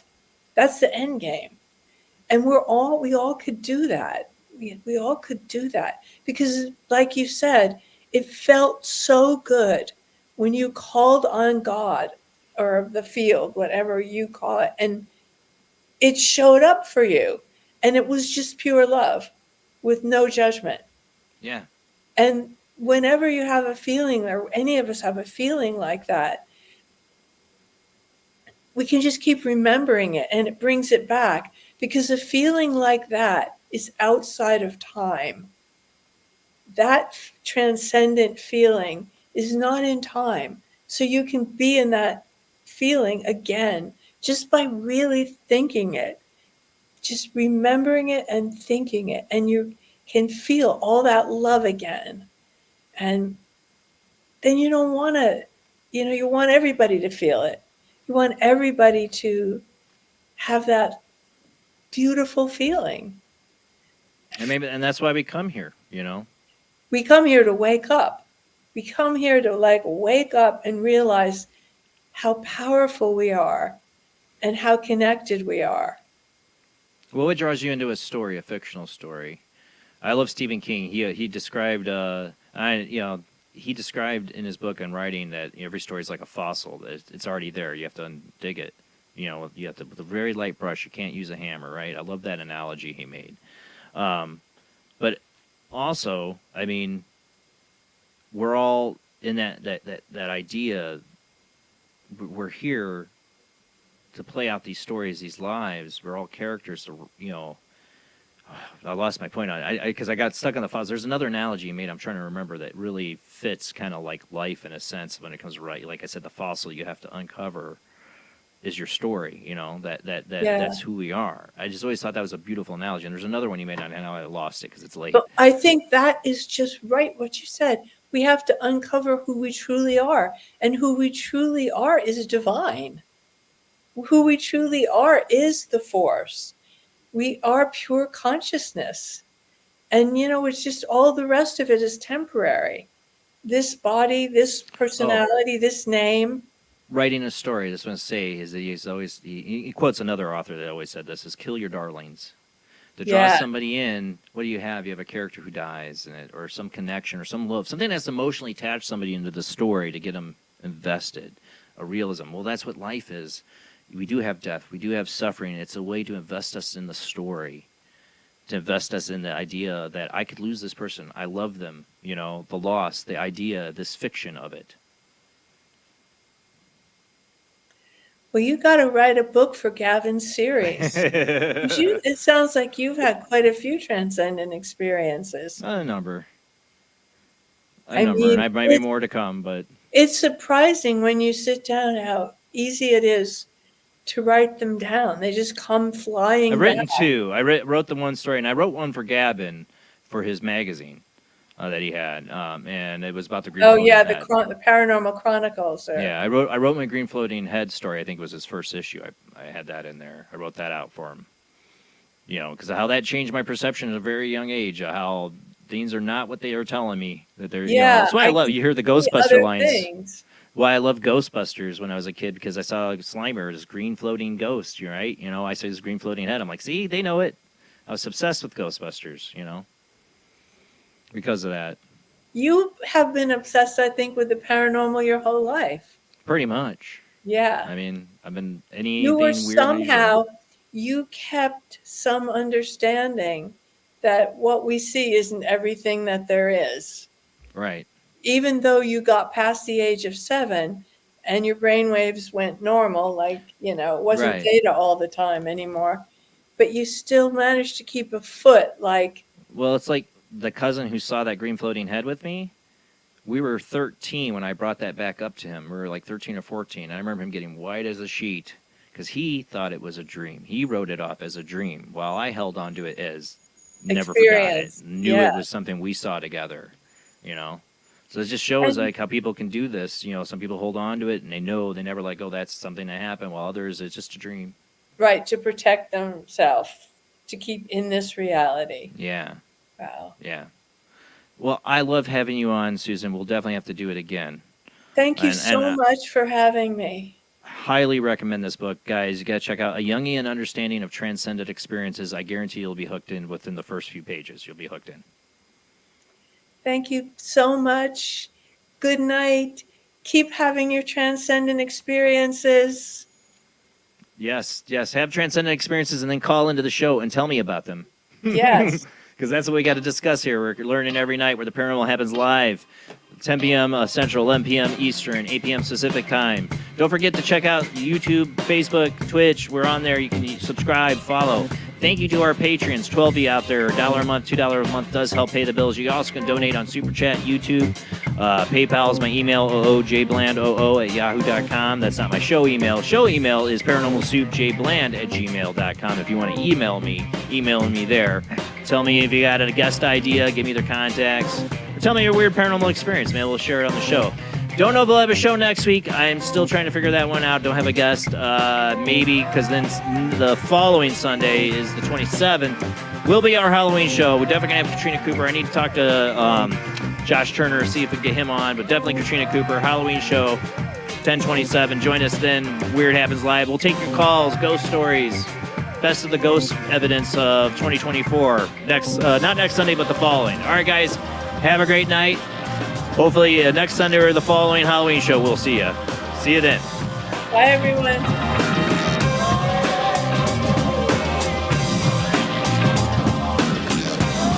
Bye, Jason.